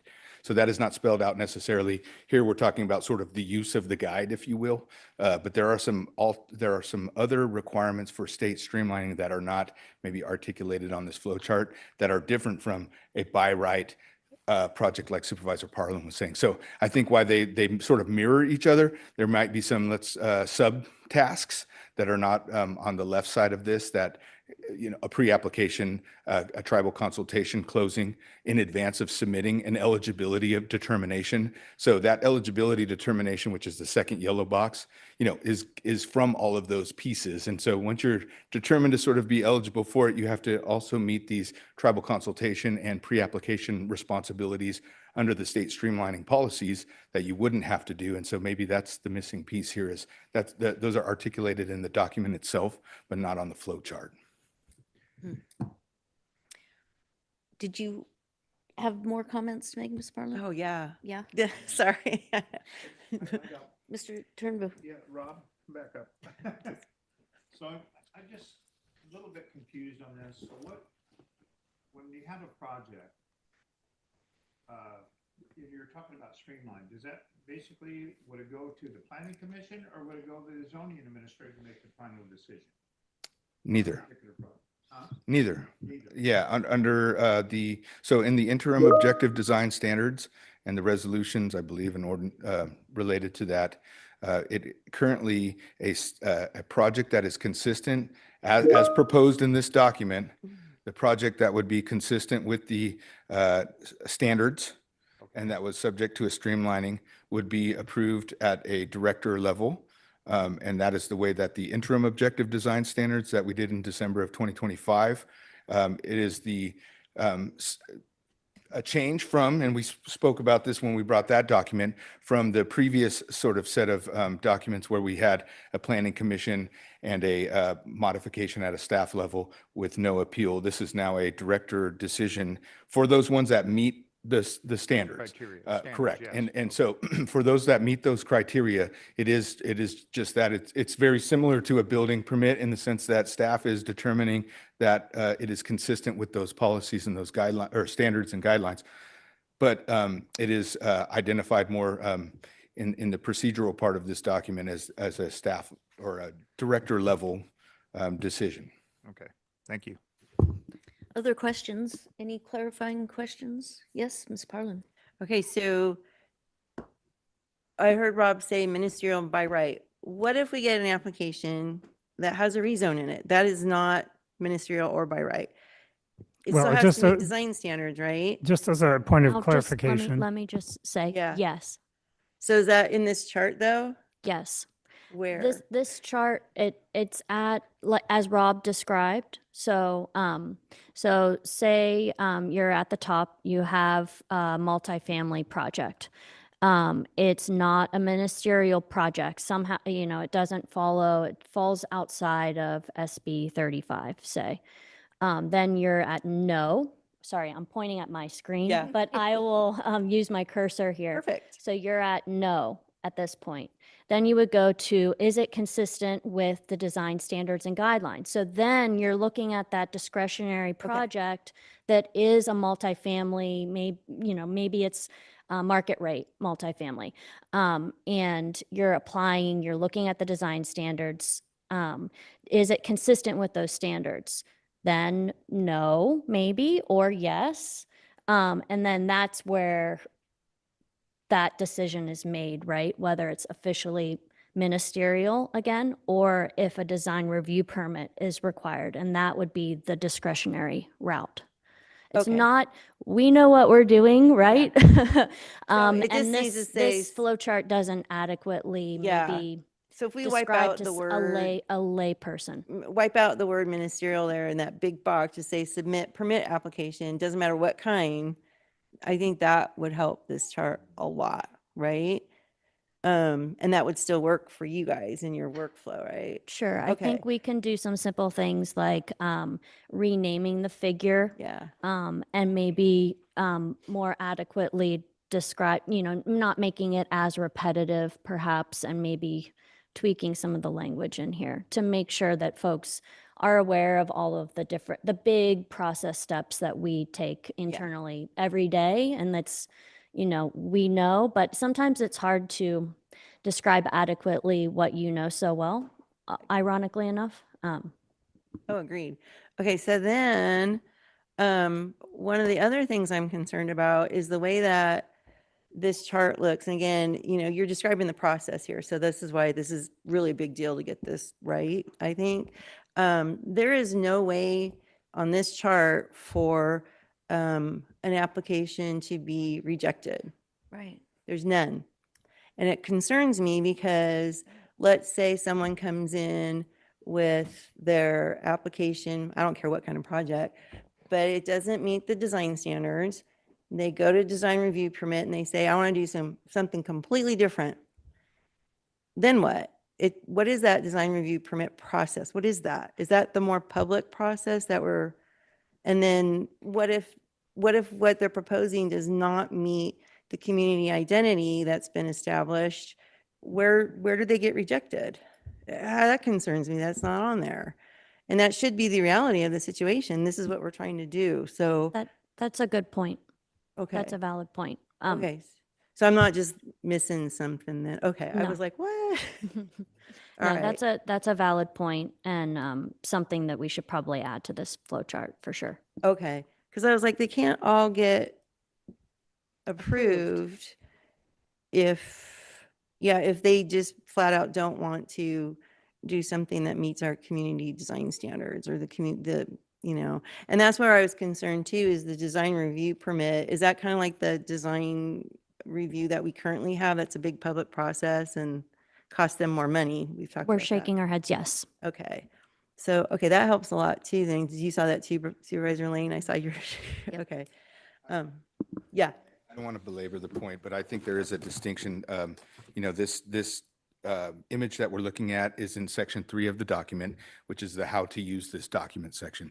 And I wanted to make sure that I captured a couple other points, which is if you're consistent with the Shingle Springs objective design standards and you're in the streamlined lane, you are subject to the design standards because those are the measurable design standards and all of that. So another distinction between the left and right side is on the right side, it's standards and guidelines. And so we're going to be, proposing, additional requirements that we're not holding to a state streamlined affordable housing project. And so there's a distinction in section 3.1 under project types, it makes that distinction, but you don't see that necessarily, that language along with the box. And to Supervisor Parlin's point, if there's another discretionary entitlement, like a use permit or a rezone or some other thing that's associated, you certainly would have to, and our zoning ordinance requires that you process those concurrently. And so maybe, it would be a box in between or next to the design review permit that would articulate that. But yes, you don't get to circumvent the need for a rezone or a use permit or any other thing through this chart. This is really just kind of focused on the design piece. But certainly if your project required one of those other entitlements, you would have to do so, and it would, you wouldn't be on the left side of the chart. Okay. Then I think that, and I appreciate the clarification. And honestly, it's just the chart needs to be updated to really reflect what's going on here is all, so that we're not adding to confusion, I think. And I see what you're saying now, the blue one on the right does say design standards and guidelines. That's the difference, Supervisor Lane, is between that and the other. I saw that and I just thought it was a mistake. Yeah, there you go. Yeah, and that is the difference, because in the document, they have either design, and then there's the guidelines with it. But I can say so- with certainty, in no way Yeah. is this intended to circumvent some other requirement in the Right. zoning ordinance or the general plan, or, some other entitlement that would be necessary. We just, maybe we're a little hyper-focused on the design piece. Right. So I'm just going to suggest that this not be approved until this chart, because it's a flow chart. I don't know how many of you used to software, but flow charts are really critical. And it is showing the process for folks. So it shouldn't be confusing. So this just needs to be cleaned up a little bit, I think. And then, And we can certainly do that. yeah, and it shouldn't be that hard. So I appreciate you guys understanding where I'm like, I don't get it. And then really the last one, and this is a more sensitive question, and you guys, I hope, know me well enough when I ask questions. I'm not trying to, come at you or nothing, but this is a big question. And the public's been asking it. And so, and it's a concern. So this is streamlining. We all know that. How does the public, the board, anyone feel assured that you guys are going to really hold the line on this? And so that, and the reason I'm saying that is because it's going to be done, administratively behind, we aren't going to have an opportunity to see it publicly until it's built. And we all know, this happened in the past, that is way too late for the public to go, what happened? So how do we feel, and the word is trust, how are we as the public going to trust in this? I want to trust it. I want to trust it 100%. You know that. I am so excited about this, but how are we going to do that? How are you guys as staff going to be the hard nose and tell a developer, sorry, no, the community really wants something better to meet their identity? It's critical. That's the whole point of this. And that was one of our public comments, written public comments. It that we really was, and I know it's flying out there on social media, and I've felt it in my gut. So I really think that we need to feel it. I'm going to think and use my Of course. words wisely here. Our role in this organization is to do exactly what you're speaking of, which is to do our very best to make sure that the standards and the policies of the county are adhered to. We have some level of experience now with the objective design standards, but quite frankly, we have not, since those have been initiated, had enough projects to prove that we, have that. But I can say, and we've had discussions around some public meetings on certain of the projects where they have not moved forward because they have not met the minimum requirements. And so I can say that with some certainty on projects that have come forward. So, I know that trust in staff is a big deal, and we sort of had a little bit of that conversation earlier today, and it is our intent. We are discussing other procedural ways to further, identify that the person preparing the documents has understood and acknowledged, and to some degree even signed, that they have read and this project adheres to those. So that's the architect on file or whoever's, designing the building, the designer. But I guess we want to build that trust with these better documents that we've never had. I've worked on design reviews all over this county, and all I ever had to rely on was guidelines. And that is a tough fight for a staff member. And when you have something that is more standardized and is measurable and you can point to, it will make staff's job, I think, not maybe easier, but it'll make that discussion easier because we have something very definitive to point to that we've never had before. So my hope is that we build that trust through the exercise of, the first few projects that we do. I can say that in conversations that I've had with Karen, we don't intend for the first projects that come under these guidelines to just be one staff member doing, whatever. We are going to sort of maybe even look at it as a committee until we know that we're, checking those boxes appropriately and having more than one person and some backups, so that it's not just a staff member, doing their thing. Because we also want to get the trust of the community that we're doing right by them and by these standards and guidelines. So that is, I guess, my answer. And Thank you. It's a great answer, Rob. I really appreciate it. And I hope you understand why I asked. I mean, honestly, this is a big deal. See, I just got goosebumps again because I think we can do this. So, and I appreciate you understanding that the first few are going to be huge and that you all need to come together on it. And then, yeah, as time goes on, it'll get easier.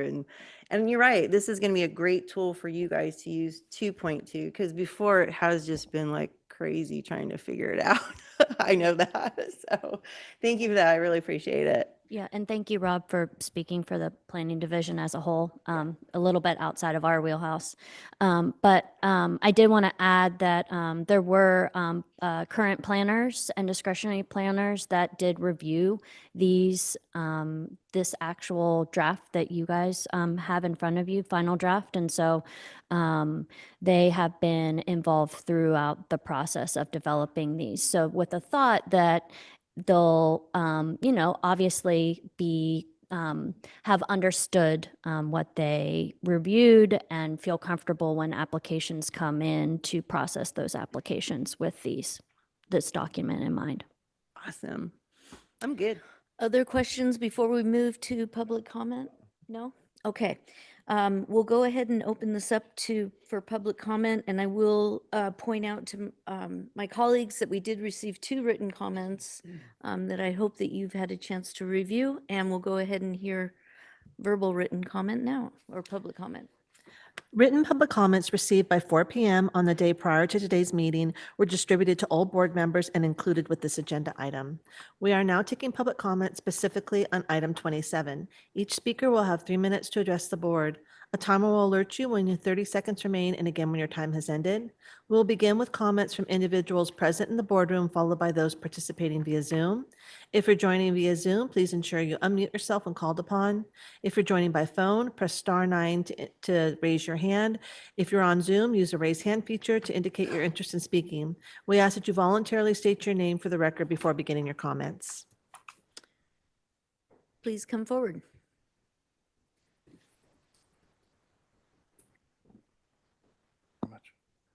Hi, Caleb Armstrong, local resident, District 4.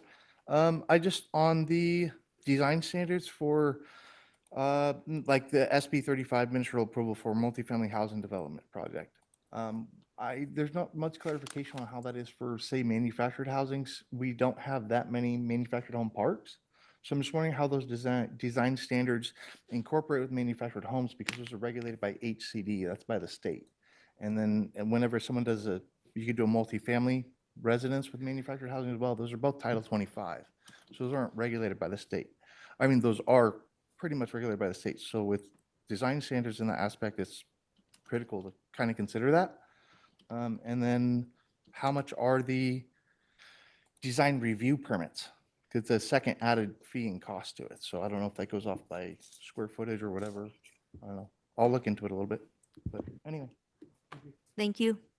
Are there other members of the public that would like to come forward? Welcome, sir. Good afternoon. My name is Jacob Poganski. I'm the Fire Marshal for El Dorado County Fire Protection District, and I'm here to comment on the design standards and guidelines.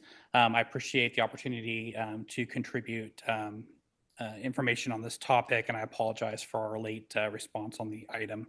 Hopefully, we're ahead of things on all the next ones in line. So we support the county's goal in creating a clear, objective standard that improves community design. And our concern was narrow, code-based, that the standards not inadvertently direct projects towards exterior features or landscaping that conflicts with mandatory state responsibility, high and very high fire severity zones. The draft has a lot of helpful language in there that talks about state laws prevailing, and it does reference the California Building Code, Chapter 7A specifically, but didn't clearly name the new Title 24, Part 7, which is the California Wildland Urban Interface Code, or CWUIC. And because of the importance of that in our wildland environment, we feel that that's important to add into this document. We also just want to assure that no design standard reads that it overrides state minimums when it comes to wildfire resilience and construction requirements. So we're just simply asking for those clarifying items. It is a small practical edit, and it keeps the standard enforceable and aligned with state law. But most importantly, we'll want to assure that we have a resilient community and that we aren't impacted by the effects of wildfire just because of a design choice. So our shared goal is definitely to assure that we can retain the character of a community while making sure that it's prepared for wildfire. Thank you. Thank you. Are there other members that would like to come forward at this time? Okay, seeing none, may we go online, please? Now taking public comment from online participants. Now taking public comment from Diana Anderley.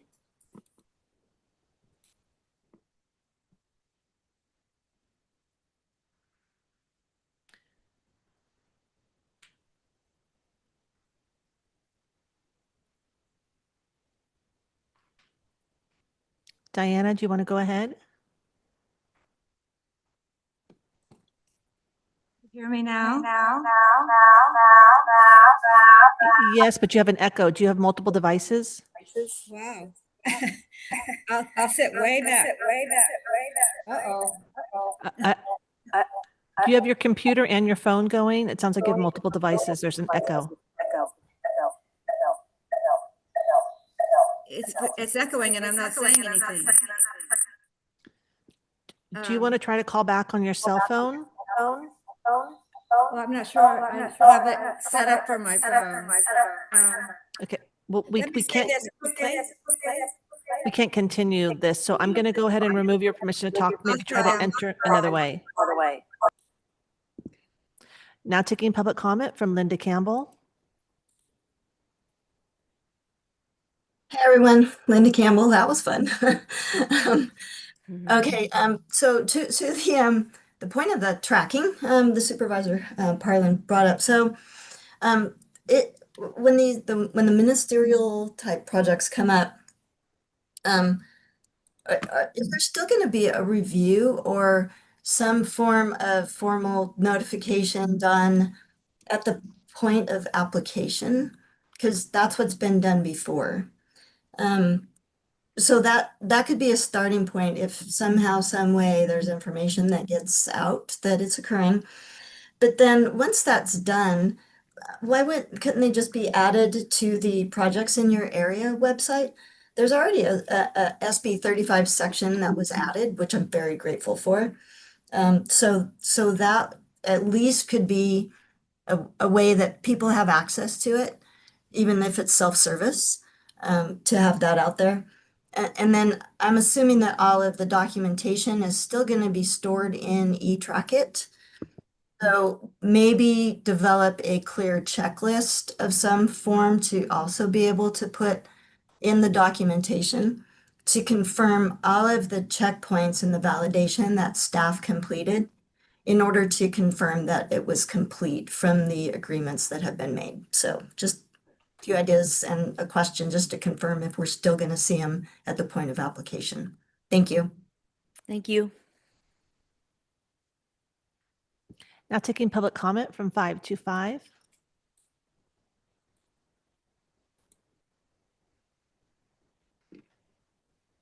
Hi, Leo Bennett, Koshan, Pollock Pines. I think most of what I would want to say has already been said, so just a shout out to Supervisor Parlin, your staff. I mean, to me, this was really a great example of a good process and that you got some good public input in a timely manner from the fire marshal and from Linda Campbell. I just think adds value to it all. The only thing I might add is it's a great template in kind of working with it so that when you apply it to something else that needs this kind of improvement or catching up or however you want to look at it, because the design standards took a while. And I think you've developed a great process, and memorializing it so it could be used for something else might be something to consider. Thanks for taking my comment. Thank you. Now taking public comment from Diana Anderley.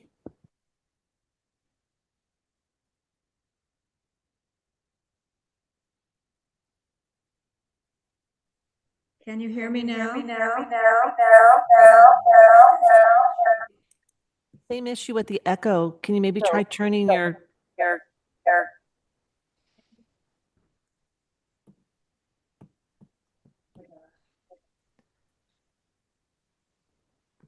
are you there? I'm here. Okay, we're having the same issue where the echo's coming through. Trying to. Do you have two devices open? I'm sorry. Yeah, it's really important.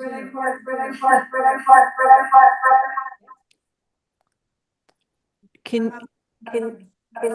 you mute your computer?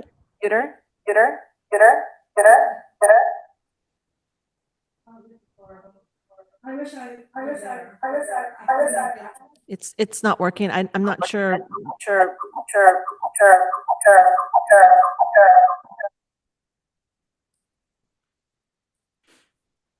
I'm not sure what the board wants to do. She's obviously having some Yeah, technical well, issues I on her mean, end. We can't fix it No. live, unfortunately. So are there any other hands raised? There's no additional public comment. Okay, cool. I'm sorry, Diane, that we weren't able to hear your comments, but you can still send us an email if you want. You can send it And- to the clerk of the And she board or already to us has. I think individually. hers is one of the. Yeah, Was she hers did. the- I think. She Oh, did yeah. provide a Yeah, public just so you know comment. that we have received your comment. Yeah. Yes, yes. Thank you, Diane. We did receive your comment. So I'm going to go ahead and close the public hearing at this point and bring this item back to the board for further deliberation or action. So staff had something they wanted to show us for. Yeah, you had some changes. Yeah, and I think while I will work on pulling this up and Rob can speak and we'll Yeah, kind do of you have tag some- team this. I Okay. wanted to speak to maybe one of the members of the public's comments about modulars. And so I want to be clear that this is for multifamily projects. And so for single family, as an example, that were modular homes, we would not be regulating those with any design standards. We do have specific regulations within the zoning ordinance for mobile home parks. And so they have their sort of own set of regulations.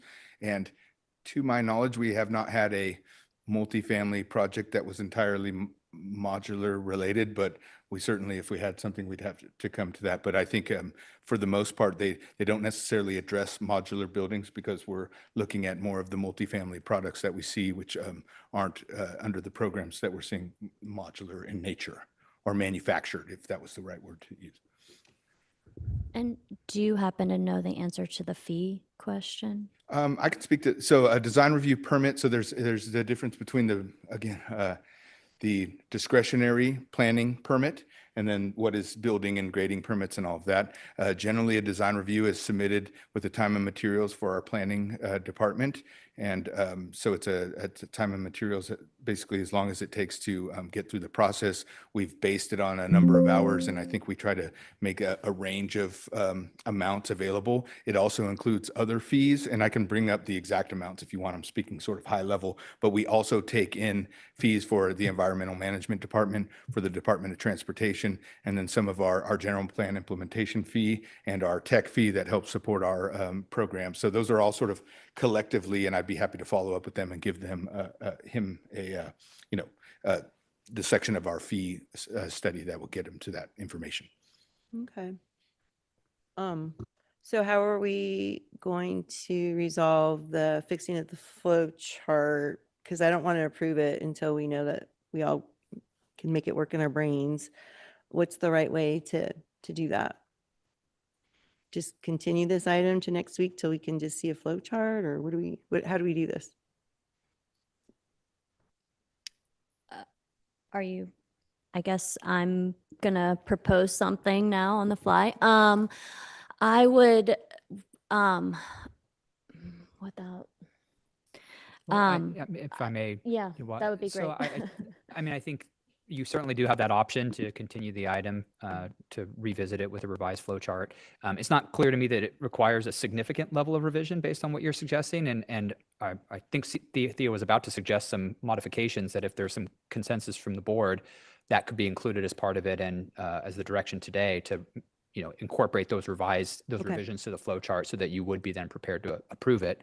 I'll turn it back over to Thea and Tom to talk about any proposed changes that they think may address some of your concerns. Yeah, and I can just off the top of my head, just a few that come to mind is just maybe providing more text, like context in the document, probably changing the title, probably adding some boxes, and revising, especially that second bright yellow box from the top. Those are just like 4 or 5 that come to mind from this discussion. Obviously, when things change here live, we don't like to make, list out everything because as we're revising it, there might be other things that we're like, oh, that's completely not clear as well. And so it'd be nice to have some flexibility in doing that. We also, because of doing things on the fly, we also go back and re-listen to the conversation that was had. And so we would be taking those steps as we always do after usually every hearing. Okay. So basically, we would approve it with some direction to go fix the flow chart and make it make sense in our brains. Yeah, I think that, I mean, on a very, fundamental level, it's, I think, an acknowledgement within the flow chart that it is not, it stands, well, it still requires compliance with other discretionary approvals that would be necessary prior to receipt of the reference ministerial permit.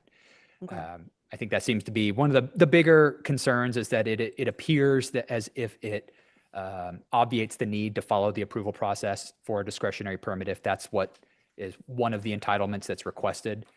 So I might suggest one simple thing would just be, a footnote on the table that acknowledges that, that other discretionary approvals, applicable discretionary approvals, are to be processed concurrently with a design review permit prior to receipt of a ministerial permit, something to that effect.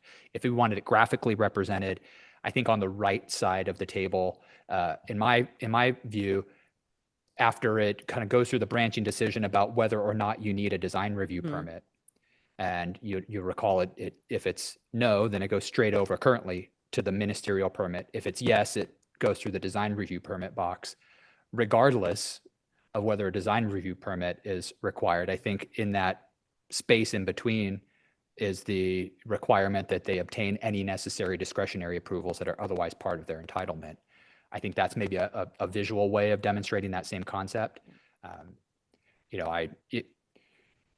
As Thea noted, it's kind of challenging to do this on the fly. If we're getting close, perhaps we can take a 5-minute recess, let staff confer with some proposed changes. So this way you have certainty as to what's being proposed. Again, yeah, not to say that you couldn't continue it, but I think there's typically a desire to try to get these things resolved at the Sure. current hearing. So Okay. if that's acceptable to the board, 5-10 minutes for staff to kind of confer on a couple of proposed changes, and then we can come back with something a little bit more concrete. Is the same staff doing the next presentation on the open space? Because I say we could trail this. You guys could come back That's me. after that. I'm here all day. So you're here all with us all afternoon. Yes. So Is the proposed language that you have in front of us, the 2.1F, does that mostly deal with, well, and I guess the 2.1G as well, with the items that Mr. Pagansky was bringing forward? Yes, Okay. that's correct. Okay. And so those would be the only changes that you're recommending at this time. You'll work on some language with regards to the direction that you're hearing here. So let's, are there any other questions or comments? Okay. yeah, just really quick though, to Linda Campbell's point about will these be on the projects in my, because they're mixed use, Commercial. multifamily and commercial, those would go on the project in my area anyway, or would they? So that people could see them, follow them? So, Rob Peters again. Yeah, our intent, and we've done that, even though necessarily they don't go to public hearings. We've been, as she identified, created an SB 35 sort of area. And Okay. it is our intent, particularly since we're proposing a staff level design review, that when we get one of those projects in, that we're putting it on our projects in your area with the information. And also that we would still have that information available through our track it system. So that is our intent. Okay. And that you would see whatever that was. Now for a project, again, that doesn't necessarily change all that we're talking about on the processing of a project, but we are trying to still have that information available so folks could look at it. And if they had comments or concerns, they could reach out to staff. Okay, no, that's great to hear. I was hoping that was what you were going to say. So thanks, Rob. That's awesome. Do you think 5 minutes is enough time or do you want 10? Maybe 10, Okay. just to be Let's safe. go 10 And minutes. We'll reconvene at 2:35. Okay.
All right. Were you able to accomplish what you needed to over the break? Ms. Graybill? I think so. Okay, take it We away. have both a visual aid and written text prepared. Okay. I'm gonna probably first, because I think I can only pull up one thing at a time. So I'm just gonna maybe walk through the proposal, and then I can then show you the flow chart and show you where exactly this will occur within the flow chart. So these are all figure 3 flow chart revisions.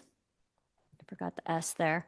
So the first one is we would be revising the title of figure 3 to state, it's basically going to just state how to apply the design standards and guidelines. We will be adding a box that will state something like all other discretionary permits would be processed along with the design review permit. In box 2, which I'll show you shortly, we're going to delete the word ministerial and replace with applicable. Box 3, again, I'll show you in a second here, but we are proposing to delete the word ministerial and just keep at permit issued. We're going to be adding a couple footnotes. The first footnote, we're going to say this flow chart does not include all other processes. Projects that are denied or require other approvals are outside of this flow chart, something to that extent. The second footnote would state something like, if a project fails any step of this chart, any step within this chart, the project will not proceed without corrective action. We would propose, and I just want to be clear that this was a recommendation by the Planning Commission as part of our recommendation today, but we would just modify it slightly to remove the word ministerial in the current footnote provided, because given the feedback today, it's slightly misleading, and I think made folks feel like this whole chart was focused on ministerial projects. Just to clarify that footnote, that this applies to all projects. And then, of course, we would want to, because this flow chart is embedded in the design standards and guidelines, we would want the opportunity to review the text around the flow chart once we make these edits to make sure that it jives with what the edits that we're proposing to make. I'm going to stop sharing and pull up the edited flow chart.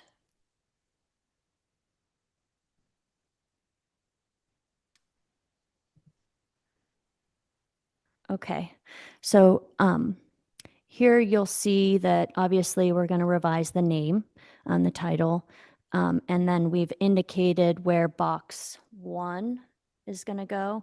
This is box 2 that I described just now. This is box 3, where we would be removing ministerial here, removing ministerial here, removing ministerial here, and then adding those footnotes down here. Does that get at your concerns? What's the words in box 1 again? And I'm sorry, you can't do 2 screens, huh? That's a bummer. I will pull that up.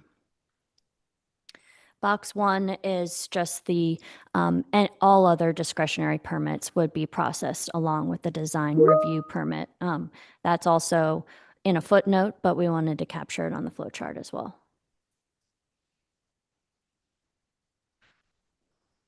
And so would that need to go on both sides of the equation? No, because now you're really making this hard. Let me. Sure. Yeah, so that would only apply to the side where you haven't gone through the determination that you are subject to the streamlining provisions, right? Okay, Now, if you were subject, but then you didn't comply and you get to that design review permit, I guess it could, but we're kind of making that distinction right off the bat. You're going left Okay. versus right. Okay. Okay. And is a footnote good enough to get to you're rejected? I mean, okay, Tom is saying yes. I think so, yes. Again, for the reasons that we described earlier, that that is part of our process to, say no to things that, and then this just gives us the tools to be able to better explain and rely on to say no if needed.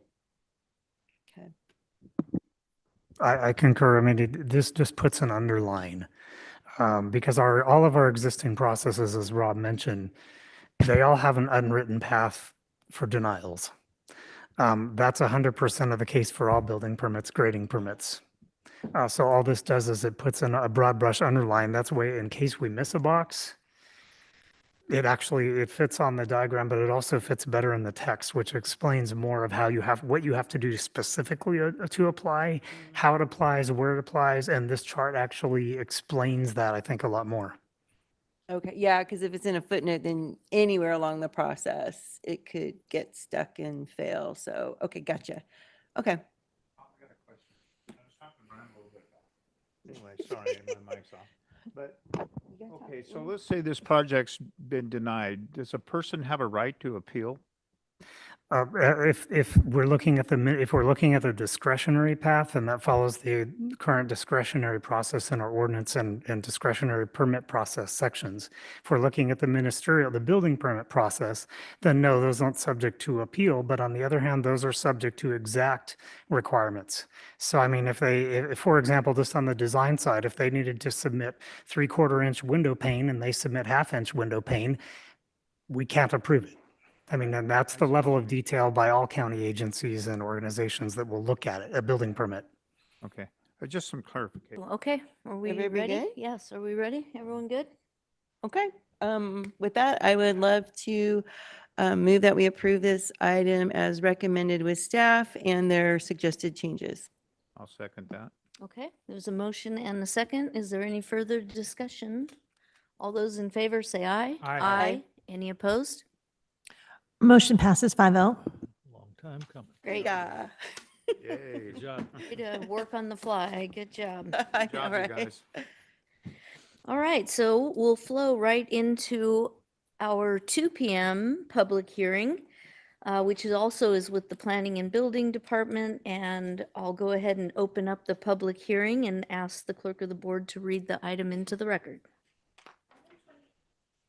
Item 28 is a hearing to consider the recommendation for approval from the Planning Commission on General Plan Amendment, Conservation and Open Space Element Update, and recommending the board take the following actions. 1, adopt the California Environmental Quality Act addendum to the El Dorado County's General Plan Environmental Impact Report. 2, approve the General Plan Amendment, amending the General Plan to incorporate amendments to the Conservation and Open Space Element Update based on findings as presented by staff. And 3, adopt and authorize the chair to sign a resolution to amend the county general plan to incorporate amendments to the conservation and open space elements. Thank you. I'd like to welcome Mr. Pitt, also a senior planner with Planning and Building, and welcome back Ms. Graybill, Long Range Planning Manager. Thank you. Good afternoon. Tim Pitt here with the Long Range Planning Team. We'll wait till the presentation comes up here real quick. All right. Today, I will be presenting a proposed targeted update to the conservation and open space element of the El Dorado County General Plan. This is a focused policy level update driven by state requirements under Senate Bill 1425. Staff has prepared a focused set of amendments that meet the requirements of SB 1425 while maintaining the existing structure and intent of the element. I'll provide a brief overview of what SB 1425 requires, how this targeted update was developed, and the key proposed changes. Next slide, please. SB 1425 requires each jurisdiction in California to review and update its conservation and open space element to address 3 major themes. I'll briefly explain each one here. Access to open space for all residents that considers social, economic, and racial equity. This simply means that ensuring that every community, regardless of income, neighborhood, location, or demographic background, has meaningful opportunities to enjoy the county's natural areas. It includes improving access to trails, rivers, parks, and recreation areas, identifying gaps in access, and addressing barriers such as distance, transportation, and education about existing facilities and opportunities. Number 2, climate resilience and other co-benefits of open space. Open space plays a direct role in climate adaptation and hazard mitigation. SB 1425 encourages counties to consider how open spaces support things like wildlife buffers, flood mitigation, watershed protection, habitat preservation, improved air and water quality, and long-term ecological health. Number 3, rewilding opportunities. In this context, rewilding refers to identifying and strengthening connected networks of open space, such as wildlife corridors, habitat linkages, and natural resource areas. It emphasizes preservation, restoration, and expansion of natural landscapes to support wildlife movement, cultural and historic resources, and low-impact recreation. The goal is to ensure that open spaces function as intended, as integrated ecological systems rather than isolated patches. Next slide, please. Next, I want to provide some background on the conservation and open space element itself. The element was originally adopted July 19th of 2004 as a part of the 2004 General Plan, and it was last amended October 2017 during the Biological Resources Policy Update. The purpose of this element is to guide the county's long-term management, preservation, and conservation of natural resources and open space. That includes everything from habitat and watersheds to scenic resources, cultural resources, and outdoor recreation areas. Although state law requires both a conservation element and an open space element, El Dorado County chose to combine them into a single unified element when the general plan was adopted in 2004. In a rural county like El Dorado County, the two areas overlap significantly, and issues like habitat protection, watershed management, cultural and historical resources, and land stewardship cut across both topical areas. For that reason, and because the topics function together in practice, El Dorado County combined them into a single unified element while still fully satisfying the state requirements. The element also ties closely to several related general plan elements, including land use, agriculture and forestry, and parks and recreation, all of which interact with open space preservation and resource stewardship in important ways. Next slide, please. Excuse me. To develop the draft SB 1425 update, staff used several sources of guidance and research. We reviewed the draft guidance from the Governor's Office of Land Use and Climate Innovation, or LCI, and even though this guidance came out later in our process, it validated much of what we had already been preparing. We also examined approaches used by other jurisdictions throughout California. Although not all outside strategies translated well to our unique needs and character, a number of them did offer concepts that were helpful and adaptable, and we were able to identify several useful ideas. A major resource that we used was the County Parks and Trails Master Plan, approved by the board in March of 2025. Many of its policies tied directly into open space preservation, access, and recreation, so integrating those concepts helps maintain consistency across county documents. We also drew on research into longstanding stewardship practices, including tribal ecological knowledge, and paired that with insights from emerging technologies and established conservation best practices. Next slide, please. As a part of developing this update, staff conducted extensive outreach with a range of partners, including local tribes, county departments, external agencies, and conservation groups. I want to take a moment to give special recognition to the 3 tribal governments who actively participated in this process: Wilton Rancheria, the United Auburn Indian Community, and the Shingle Springs Band of Miwok Indians. Each of these tribes contributed valuable cultural knowledge, traditional stewardship expertise, and insight into resource protection and land management that helped shape several of the proposed policies. Their partnership significantly strengthened the update, particularly in areas involving cultural heritage and ecological stewardship. I also want to note that we successfully closed formal consultation with all three tribes. Their engagement throughout the process was collaborative and constructive, and we appreciate the time and care they dedicated to this work. In addition to tribal consultations, staff coordinated with county divisions and departments, fire districts, the El Dorado Water Agency, and regional conservation organizations. Their participation and technical input helped ensure the revised policies are both practical and achievable. Next slide, please. Okay. This slide starts the summary of the proposed revisions. As noted earlier, this is intended to be a very targeted update. Staff did not try to reinvent the wheel or rewrite the entire element. Staff focused on incorporating the requirements of SB 1425 while maintaining the overall structure, intent, and policy direction of the existing element. The proposed amendments include general updates, which are minor improvements in terminology, readability, and overall clarity, ensuring the element matches current terminology and aligns with state direction. Under next one there, under objective 7.3.4, focuses on drainage. The update includes a policy that asks the county to consider future projections of storm intensity and flood-causing weather events when siting public facilities.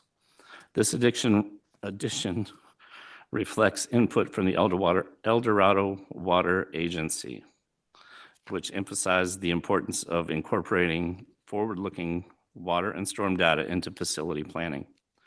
By integrating the projected storm and flood data into site selection, the county can effectively safeguard essential infrastructure, including emergency access routes, from potential damage. The next one, under Objective 7.4.2, two new policies provide for the county to identify priority open space areas that could be incorporated into future conservation plans or used in habitat connectivity assessments. These policies will help establish a foundation for future planning efforts and position the county to be well prepared for upcoming state requirements, such as AB 1889, also known as the Room to Roam Act, related to wildlife and habitat connectivity. Next, under Objective 7.4.4, staff is proposing several new policies addressing forest management, wildfire risk reduction, and creative strategies such as designing recreational trails to also serve as fire breaks. These policies support both ecological health and community safety. Next slide, please. There you see under Objective 7.4.5, equitable access to open space, the update introduces a new objective and 11 associated policies. A significant portion of this new section is drawn directly from the County and Parks and Trails Master Plan, which was approved by the board in 2025. That plan includes numerous adopted strategies for improving public access, enhancing recreation opportunities, expanding trail networks, and supporting community education about available open space resources. Incorporating these elements into the conservation and open space element ensures consistency between county planning documents and allows the county to use existing board-endorsed policies to satisfy the requirements of SB 1425. Collectively, these new policies support a more inclusive and accessible open space system. They encourage the county to improve public awareness of outdoor recreation opportunities, and they integrate educational and interpretive features for new open space amenities. This objective also aligns with SB 1425's emphasis on ensuring that all residents, regardless of social, economic, or geographic factors, have the ability to experience and benefit from the county's natural recreational resources. Next, under Objective 7.5.1, the update includes two new proposed policy changes that refine how the county approaches cultural resource management. When the general plan was originally adopted in 2004, this objective called for the establishment of a cultural resources ordinance as reflected in policy 7.5.1.1.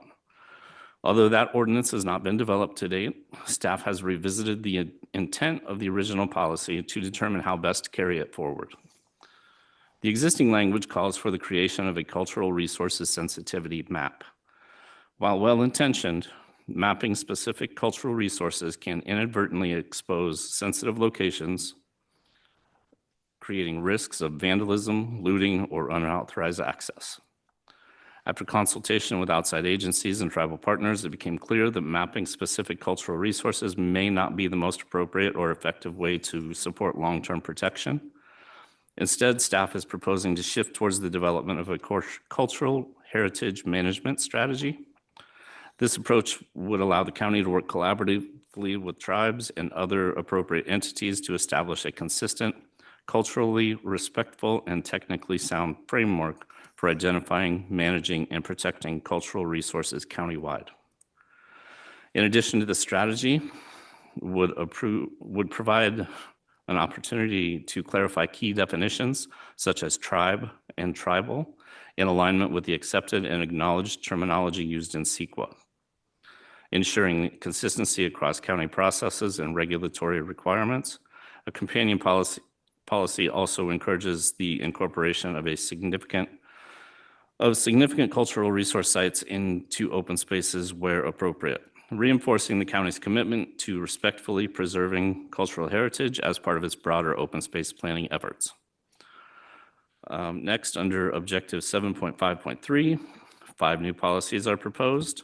These policies support the recognition and interpretation of pre-contact and historic cultural resources within public open spaces.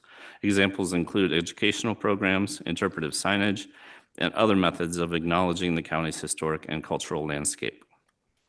Finally, within Objective 7.6.1, a new policy encourages the county to develop strategies that would utilize process-based restoration techniques for meadows, streams, riparian corridors, wetlands, and other similar natural resources. These methods focus on restoring natural ecological functions such as hydrology, vegetation structure, and habitat complexity. By promoting restoration policies that work with natural processes, this policy supports long-term ecological health and enhances the resilience of sensitive landscapes.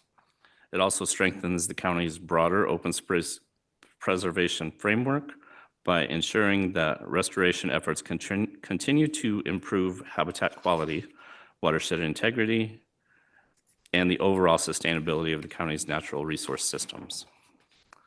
Next slide, please. Planning Commission held a public hearing on this update and voted unanimously 5-0 to recommend that the board proceed with adoption. In its recommendation, the commission also requested staff strengthen the language for several of the proposed policies to ensure that the intent of the element is clearly articulated and effectively implemented. Those refinements have been incorporated into the version being presented to the board today. Although the range of revisions may appear extensive, staff has made every effort to ensure this remains a very targeted update focused on fulfilling the requirements of SB 1425. At the same time, care was taken to maintain the unique character of El Dorado County and to recognize the importance of the county's historical history, heritage, and natural resources. The proposed amendments reflect a balanced approach that supports compliance with their state law while preserving the values that define our community. Next slide, please. Planning Commission recommends that the board adopt the addendum to El Dorado County's General Plan Environmental Impact Report. Number 2, approve the conservation and open space element based on the findings as presented. Number 3, adopt and authorize the chair to sign resolution amending the county general plan to incorporate the updated conservation and open space element. As with all general plan amendments, the board may choose to approve the revisions as presented with the strengthened policy language, approve the earlier version to those refinements, or make additional modifications it feels are appropriate. Staff believes that the revised version, which incorporates the strengthened policy language, best meets the requirements of SB 1425 while continuing to reflect the needs and priorities of El Dorado County. This concludes staff's presentation, and we are available for any questions should you have any. Thank you, Mr. Pitt. Board, do you have any clarifying questions you'd like to ask at this time? Mr. Veerkamp? So looking at 7.4.4.12, integrate tree planting and the expansion of urban canopy coverage into land use planning designs in urbanized areas to enhance shade, reduce heat islands, and mitigate extreme heat. My problem with that is that philosophy can lead to catastrophic wildfire in those urban areas, and as proven so as recent as LA and other examples. So a little careful with how we frame that. I mean, we encourage, obviously it's meant to encourage, but I think we're creating inconsistencies, and then we're turning around and spending money with OWOPR to mitigate. So, Thea knows my stance on trees. I love them, but they become, a real issue when it comes to wildland fire. So I don't know just how integrated that means, especially in the urban area. Can you repeat the specific policy again so I can pull it up? Okay. It's on page 19, 19. Okay. 7.4.4.12. Okay. Thank you.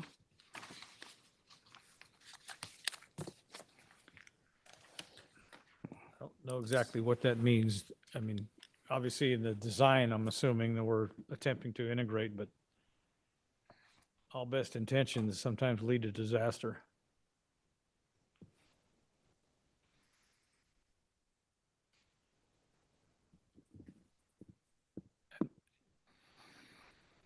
Do you have a specific? You've just turned your mic off.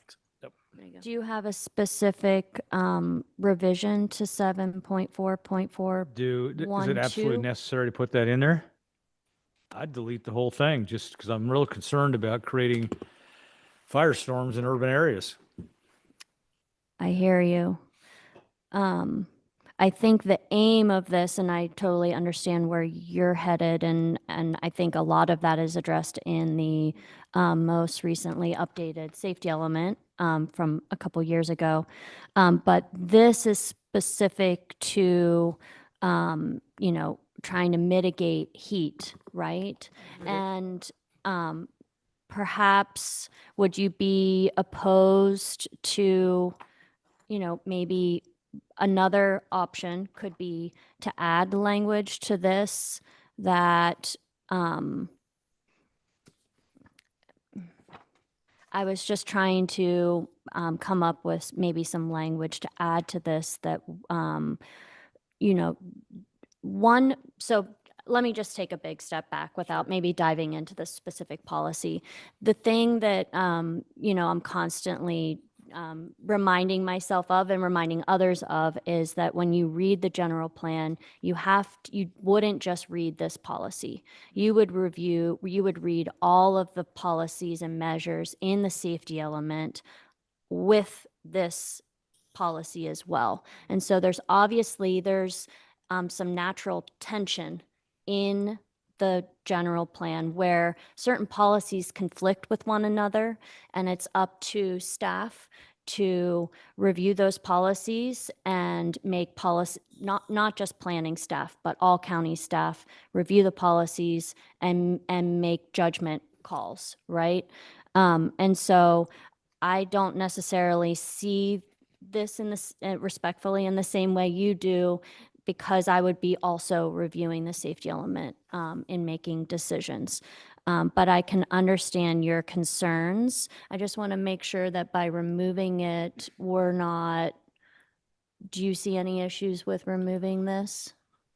I don't see any specific issues with removing this. Where this came from, I can tell you for sure, this is something that I gleaned out of what the state is recommending, what other jurisdictions are recommending, and what I'm hearing from Planning Commission hearings, landscaping, shade, just things like that. That's where this policy came from, to be totally honest with you.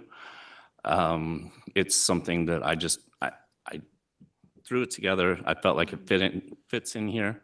And that's why we try to walk that fine line. Yeah, my aim would be to reduce conflict so staff doesn't have to make those determinations.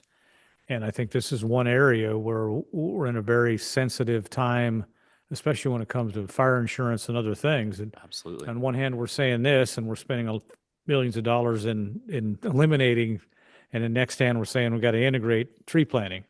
That's In urban areas. That doesn't work. I mean, yes, I understand that shading piece, but then your insurance company's going to take every tree out around your structure and everywhere else. So agreed. If- Understood.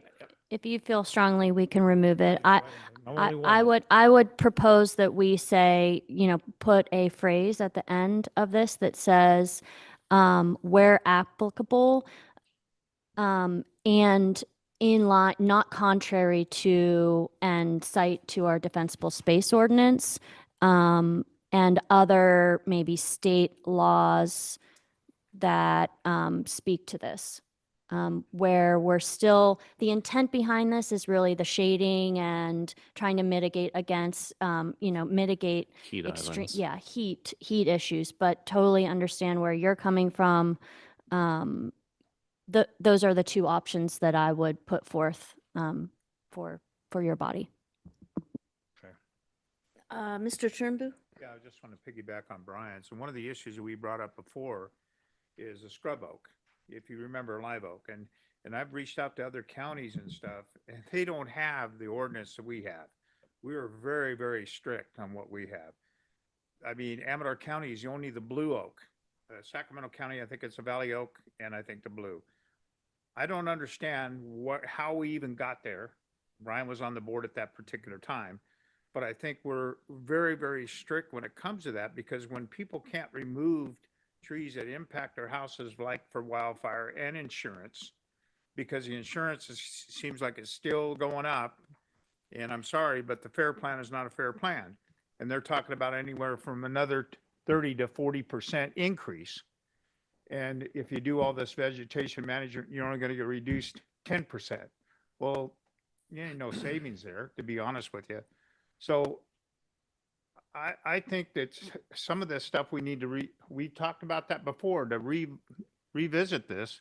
And we tried to do that, but you said it was going to cost. We could bring that up when we have this general plan amendment, when we talk about it, especially with open space, that we actually, there may be a couple oaks, but we don't need scrub oak and live oak on this particular, part of the species that need to be protected. I hear you. I would just say that the intent behind this item is just a very targeted, very narrow update to the open space I understand. conservation but I just element. I want some clarification, because I want to put that bug in your ear to make sure that we come up with something that's going to benefit these people being able to remove these trees, especially when they don't have to get an arborist, hire an arborist, which costs a lot of money, but also, especially with this fire insurance is so high right now. And it seems like every year it just goes up more, and there's no end to it. And I brought it up several times. We should have, a standalone insurance for wildfire, period. And that would bring a lot of the insurance companies back. But we need to work on some of this issues here, especially to protect the residents of this county. See, how about if we just took the word urban out?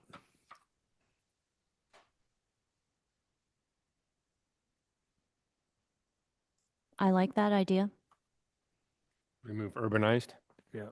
Urban canopy. So that Urban. at least leaves the framework in that we're going to integrate or encourage tree planting, and maybe then planting design in areas to enhance the shade, reduce heat islands, and mitigate heat. So in wherever applicable or something like that, but then take urban out. Yeah, or where appropriate. Yeah. Because it's the urban area and short of our, obviously, Caldor fire and all the timber it wasted, but it's the urban areas where we're going to lose a lot of tax base right off the bat. I just don't want to encourage that thought. I like that idea. So it would be integrate tree planting and the expansion of canopy coverage. Yeah. 'Cause we're talking about oak woodlands and Mhm. oak tree canopies and those, that sort of thing. That's fine. Mhm.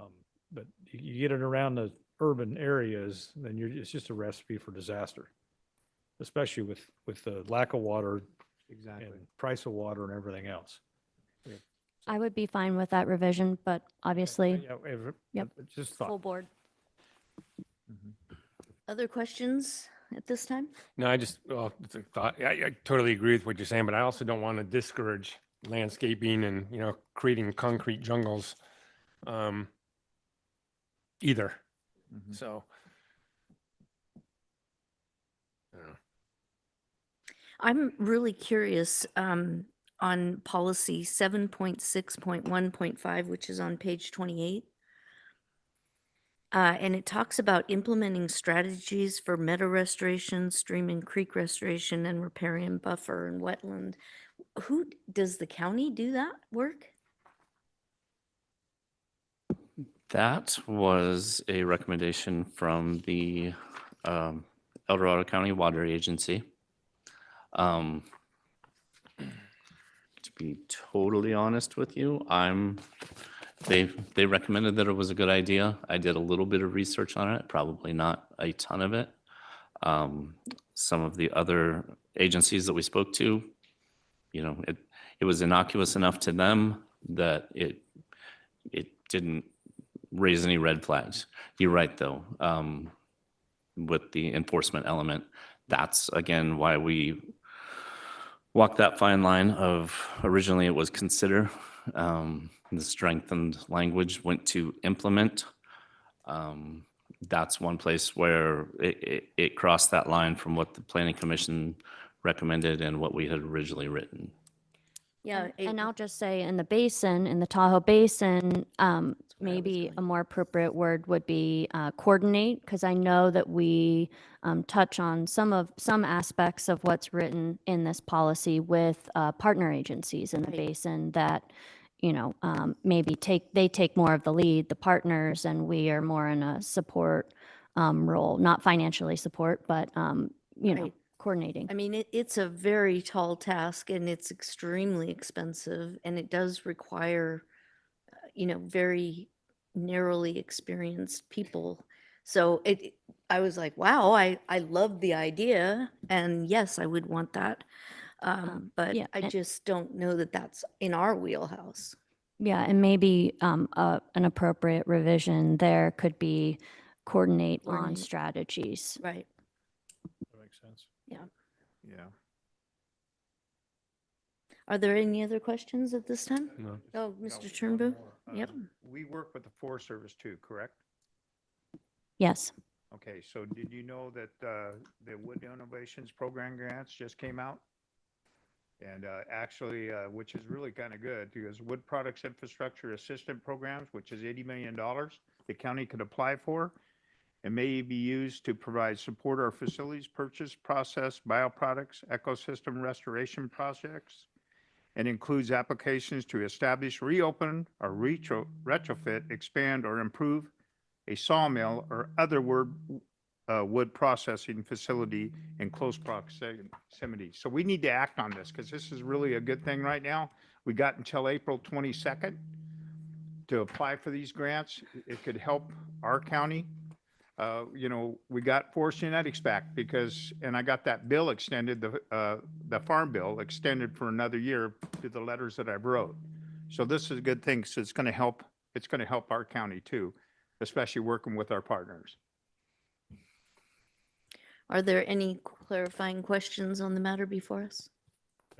No? We're good. Okay. Otherwise. All right, then this is a public hearing, so we'll go ahead and open this up to public comment. Ms. Dawson. We are now taking public comment specifically on item 28. Each speaker will have 3 minutes to address the board. A timer will alert you when 30 seconds remain and again when your time has ended. We will begin with comments from individuals present in the boardroom, followed by those participating via Zoom. If you're joining via Zoom, please ensure you unmute yourself when called upon. If you're joining by phone, press *9 to raise your hand. If you're on Zoom, use the raise hand feature to indicate your interest in speaking. We ask that you voluntarily state your name for the record before beginning your comments. All right, are there any members of the public that would like to address the board on this particular item? Seeing none in the room, may we go on Zoom, please? Now taking public comment from online participants. Now taking public comment from Linda Campbell. Hello, Linda Campbell, Eldorado Hills. I'm still here with y'all. Okay, when we did the safety element updates, which were extensive, there was included with that analysis to determine if there was conflict with any other ordinances, or at least we brought up that that for sure should happen. So it was like a table, just to make sure that before something was done, it didn't conflict with another thing. And I think Supervisor Veerkamp brought up some concerns just like that, right? Does it conflict with something else? The other thing that we had were, in order to implement these updates, these aren't necessarily things just to evaluate as things come up. I think there's usually a work plan. So what are the estimated resource hours and potential cost to implement the updates? There was also provided like who the resourcing department would be responsible for it.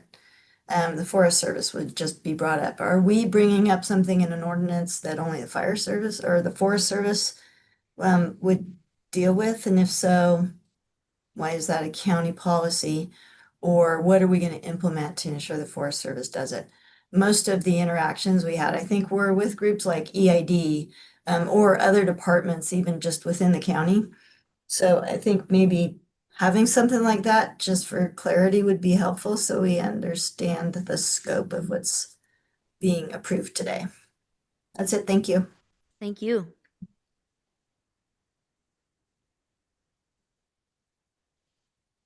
Now taking public comment from 525.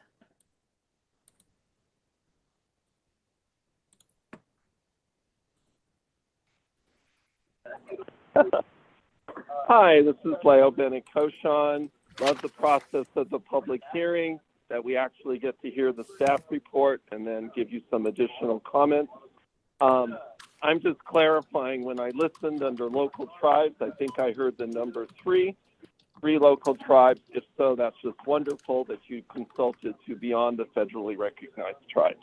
Great staff report. Look forward to your discussion. Thank you. Thank you.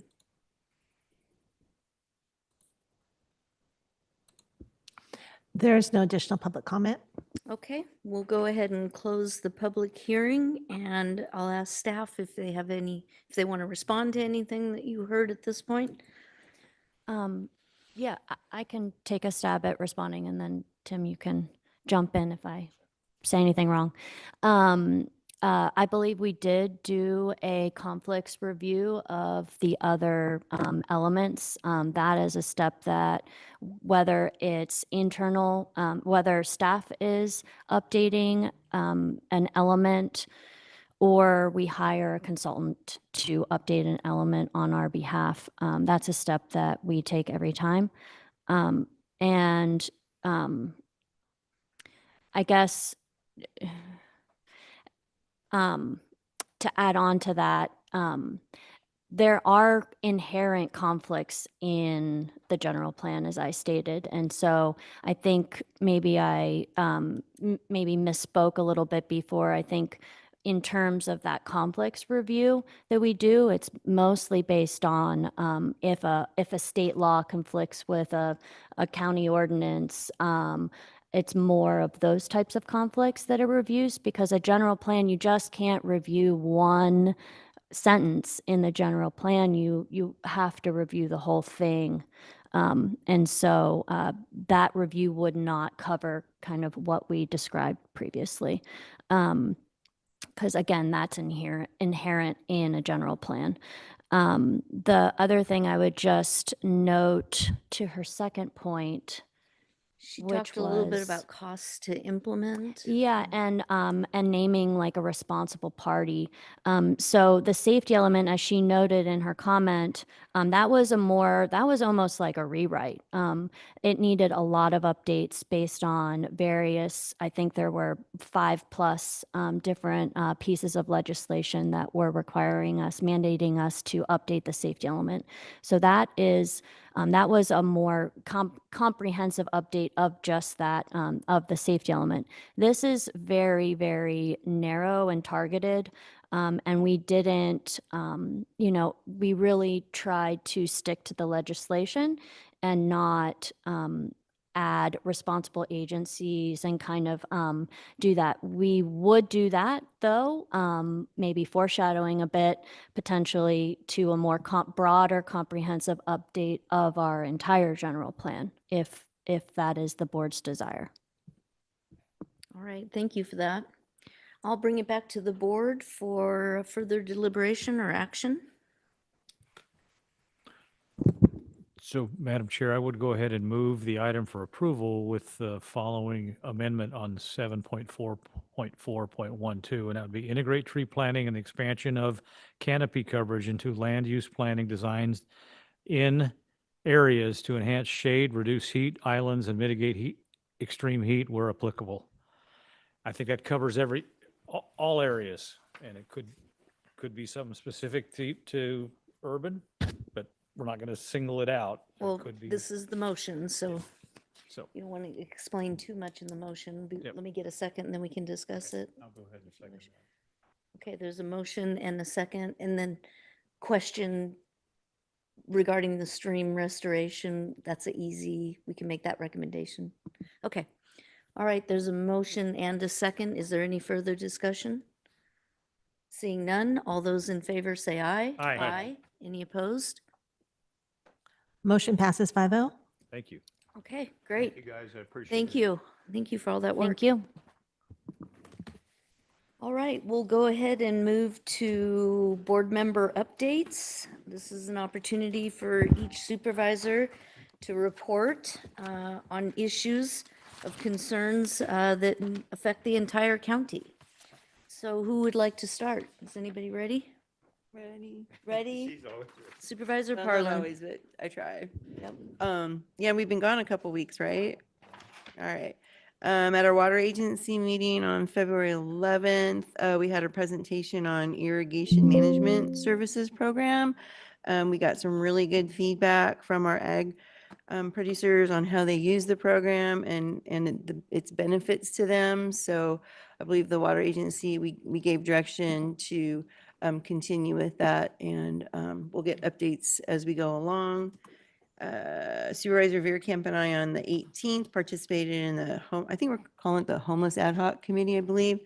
But just, keeping in touch with all the stakeholders, making sure we're still all staying on track. Big concern about that service gap, but we're doing our best to reach out to organizations to fill that. I know you all received a few emails about the update to the river management plan. And so I want to let you know that Parks and Rec Commission is meeting, I think right now, this very moment, downstairs in conference room D. Their meeting was going to be like a week or two ago, but then the snow hit and somebody got sick. So it got pushed to today. And I believe they're going to get through making that recommendation to the Planning Commission, then it'll ultimately come to us. So working out the kinks as they go. I had a meeting with Tanya from OWAPR asking for some assistance with advocacy in DC. We got a little confused there because we thought you guys were going to be gone, but then you weren't. So anyway, I followed up with that information and worked with Rebecca at the water agency because Rebecca did end up going to DC and she did carry our county's request for assistance with that FEMA funding. I don't know if it's been fruitful yet, but I know that she did make some contact and followed up with Tanya at OWAPR to see if we can get that FEMA money moving. We all know the federal government is making a lot of changes and it's hard to keep up, but we're trying to get that money. We don't want to lose it. It's like 20 some odd $million, I think. So appreciated the collaboration between OWAPR and the Water Agency to try and make that happen. That was awesome.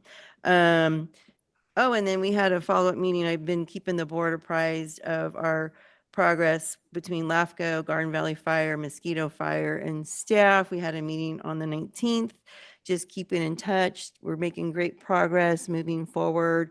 The board approved the analysis, the data analysis, and that's in the works. And so, and the other bit of that is that the Mosquito and Garden Valley will have 2x2s talking to each other, exploring what they might be able to do in a shared service agreement. So to get them some sustainable administrative assistance, they really need that. So really positive. I'm staying in touch with them. I'm at all their meetings. They're probably sick of me, but I keep going.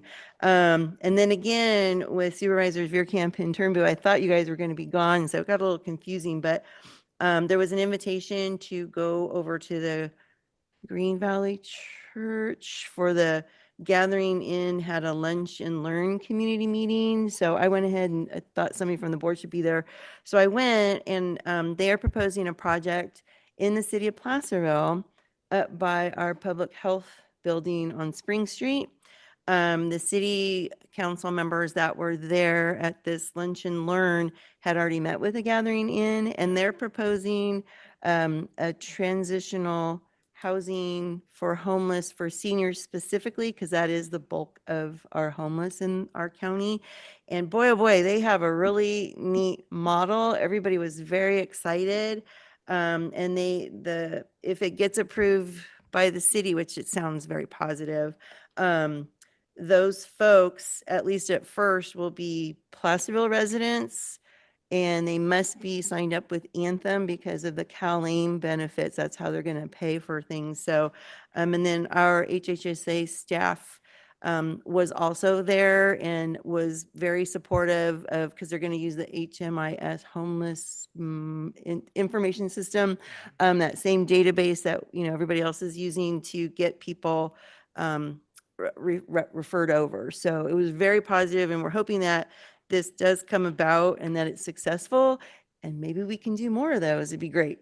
So, and then I had a virtual Sierra Nevada Conservancy subregion. We're in the South Central subregion. We review the agenda before every meeting, and just want to let everybody know that El Dorado County has 2 projects that are in their pipeline for funding. And if it's there on their agenda, it's been vetted, it's going to happen. So I was very excited to see that. Want to let you guys know. I did not write down the names of the projects, but it's on their agenda. I could find it for you if you wanted. I did have a meeting with Diane over at NAMI for the clubhouse. I think she's meeting with everybody. So just wanted, she's got concerns and they're doing great work over there. So she's asking for our support. And then I did physically go to the Mosquito Fire Board meeting. It was a little bit of a bumpy meeting. So then the very next day, this last Friday, I was down in Sacramento in the morning. RCRC has quarterly meetings with PG&E. We've been focusing on how are they addressing the negative impacts from those fast trip switch EPSSs. And in my mind, I do think for that topic specifically, remember PG&E does a lot of stuff, but for the fast trip switches, I do think they're making a lot of progress in minimizing those impacts. They're, what's the word? Shortening the transmission lines. Sectionalization is what it is. And then they are doing, El Dorado County is getting the most undergrounding work, I believe, in their whole territory, because we have the longest transmission line. So, I know that a lot of us have concerns and complaints about PG&E, but I do feel on this particular issue, they are doing their best, and their communication, they're updating that too with how they communicate with the residents and all that. And I don't know if you guys go on they're updating their dashboards right now for customers. So the supervisors that were at the meeting with me did make recommendations on maybe they could add more things about, like, hey, in your neighborhood, we're turning on your fast trip switches so that people can kind of plan better. So I thought we had a really good conversation about that. Then that evening, I did go back up to Mosquito because PG&E is doing an underground project up there on Rock Creek Road, and PG&E had one of those answer centers. And then right after the answer center, the fire board was finishing up their meeting from Thursday night. I stayed and helped the chairperson of that board with a few pointers on how they could run their meetings a little more efficiently. They've been having a hard time, and so she reported that out, and I heard it was very well received. The community really does want more efficient meetings up there, and so I'm very excited about that. And I got kudos for, providing that guidance. So that's what I've been doing. All right. Supervisor Ferrero, would you like to go next? Okay. Let's see. On the 18th, the El Dorado Hills CSD they started these monthly meetings with the public called Shaping El Dorado Hills. And it's mainly to solicit information on their Parks Master Plan, but they invited us, invited myself, Karen Gardner, and Rafael Martinez to their meeting a couple weeks ago. And actually, Rafael and Karen were panel members, and oh boy, okay. Rafael and Karen were like a panel member, kind of going over the permit process and how projects, they explain how projects come to fruition. And it's pretty good dialogue hosted by Stephanie Jansen, the GM. Last week attended and presented awards at the El Dorado Hills Chamber Awards dinner.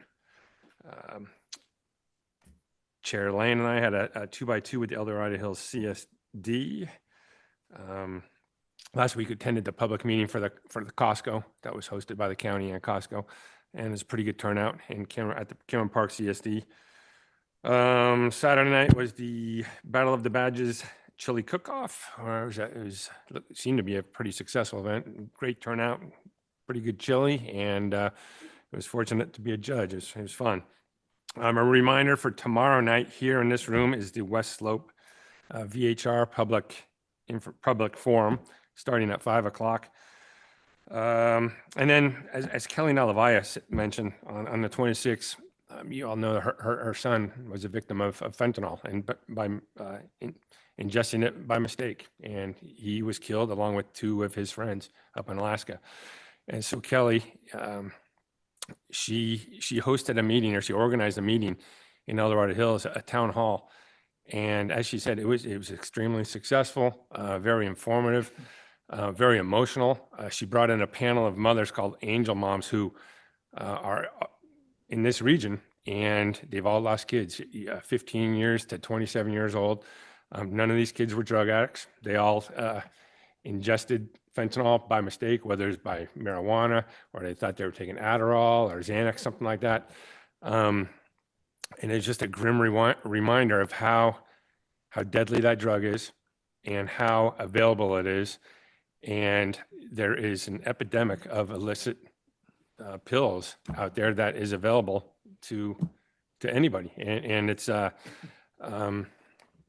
and in none of these situations with these moms, where is it these kids weren't intending on taking fentanyl.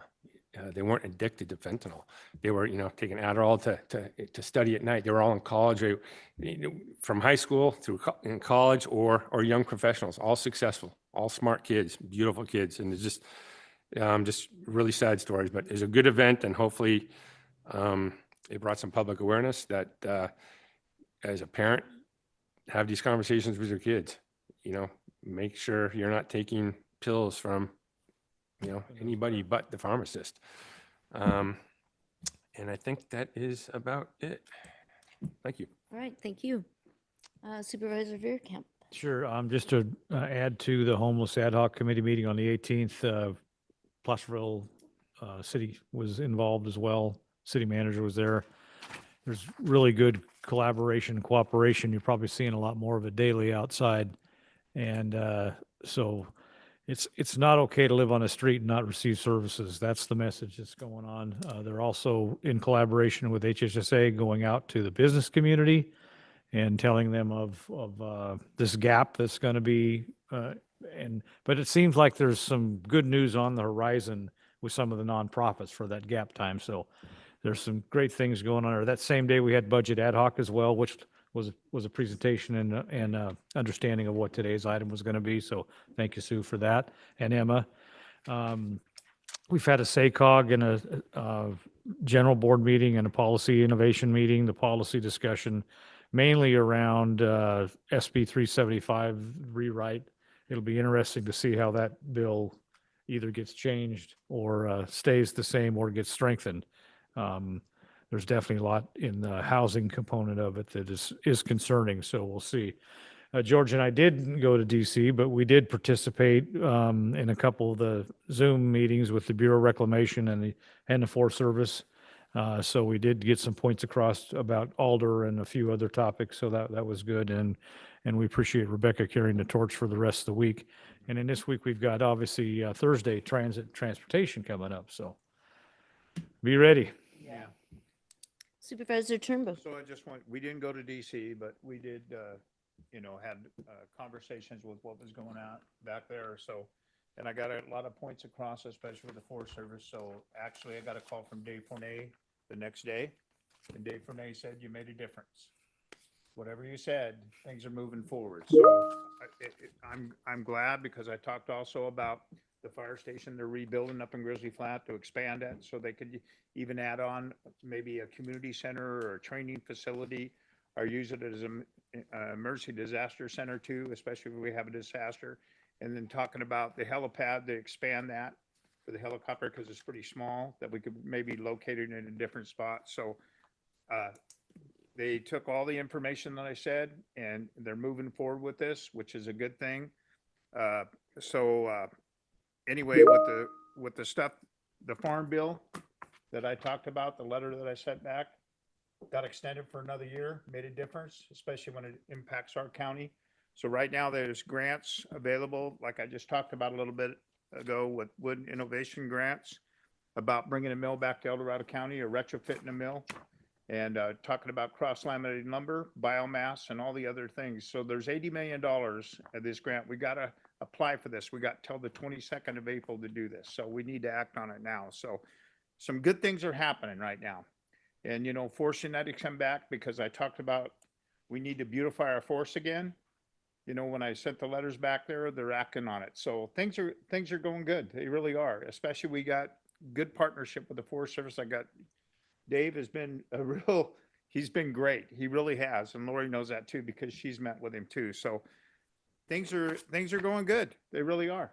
And then I had we had the JPA Southeast Connector. We applied for $8 million to be able to fix that connector. We only got 2. So, but they're going to move the underground lines, gas lines, and that's what they're going to use at $2 million. And then hopefully we can get some more money to fix it. El Dorado County you're talking about? Yeah, El Dorado County, the one that's over by Four Seasons in that particular area there. So anyway, and numerous meetings. All right, well, I would like to bring forward a couple of topics that are going to be coming to this board. So I just want to give you a little bit of a heads up. Tahoe Truckee Disposal is looking at making garbage pickup in Tahoma and Meeks Bay mandatory. So that's an item that will be coming to us eventually. There's also a movement to look at reopening the Myers Visitor Center right at the base of Echo Summit when you enter into the Myers community. So that's a project that we'll be working on and will eventually come before the board if it gets traction. And then finally, the Department of Transportation has put together a public forum to talk about parking restrictions during winter months up in Tahoe. So we'll have a discussion with the community about that. So again, those are 3 topics that if they continue to proceed in the manner in which they are, they'll be coming before this board. So just wanted to give you that heads up. And then really wanted to end on a good note. We all get brought into issues when there's problems, but I want to do a little bit of a shout out to Katrina Christensen, who is an assistant recorder clerk, who just went over and above to help a resident with what they needed. And they were so impressed that they reached out to me and just said, this is, this person is amazing. And on that same note, I got another call. A woman by the name of Krista Eisinger, she's with Environmental Management up in the basin. And a resident had a completely unrelated need that she could have easily, pushed her in another direction, but instead she helped this resident with everything she needed and just went above and beyond. And so I just want to do a shout out to them. Thank you for well representing El Dorado County and going above and beyond, your job and caring. And it shows, and people feel that. And then finally, I just want to note that on the Department of Transportation, our snow removal folks up in the basin, 5 feet of snow in about 2 days. It was really crazy. And the Department of Transportation just did a great job. I got a number of calls from people saying, this is great. So we not only have new equipment, but they're fully staffed. So if you have new equipment, but you don't have anyone to drive it, so we've got, everything is working. And I just wanted to do a shout out to the Department of Transportation as well and thank them for their really hard work. Look, I think from all of us, they really stepped up. I know Supervisor Ferrero called them out right away when we had the special Well, meeting, but from all of us in the last 2 weeks, it's been a little wild for them, and they did a great job. Sunday, I'm a motorcycle rider, and I took a motorcycle ride up in Pollock and up by Slide Park and up further up the hill. I couldn't believe the amount of trees that were down, but they're all cut up. I mean, someone went through and I mean, there's a lot more work to be done, but it was amazing the work that they accomplished. Well, and then EOC with the task forces, they really nailed it with how to go out, how to do it, how to get it done. Yeah. Yeah, PG&E even said there was over 1,000 trees that were down.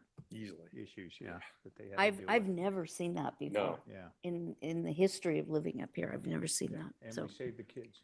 and we save the kids. Yes. Madam CAO. I'll just note really quickly, we are knee-deep in budget development in our office and of course, working with all of your county departments, and want to shout out to them. We've asked a lot of them this year and last year, and they are cooperating wonderfully. They're being creative. They're doing a great job. And this month, in the month of March, is when we hold our functional group budget meeting. So that'll be each of the 4 functional groups meeting with the budget ad hoc to start talking about their budget requests and challenges they're going to face this upcoming year. And we'll be ready to have a good discussion in April. Great. All right. With that, we will adjourn at 3:48. Thank you.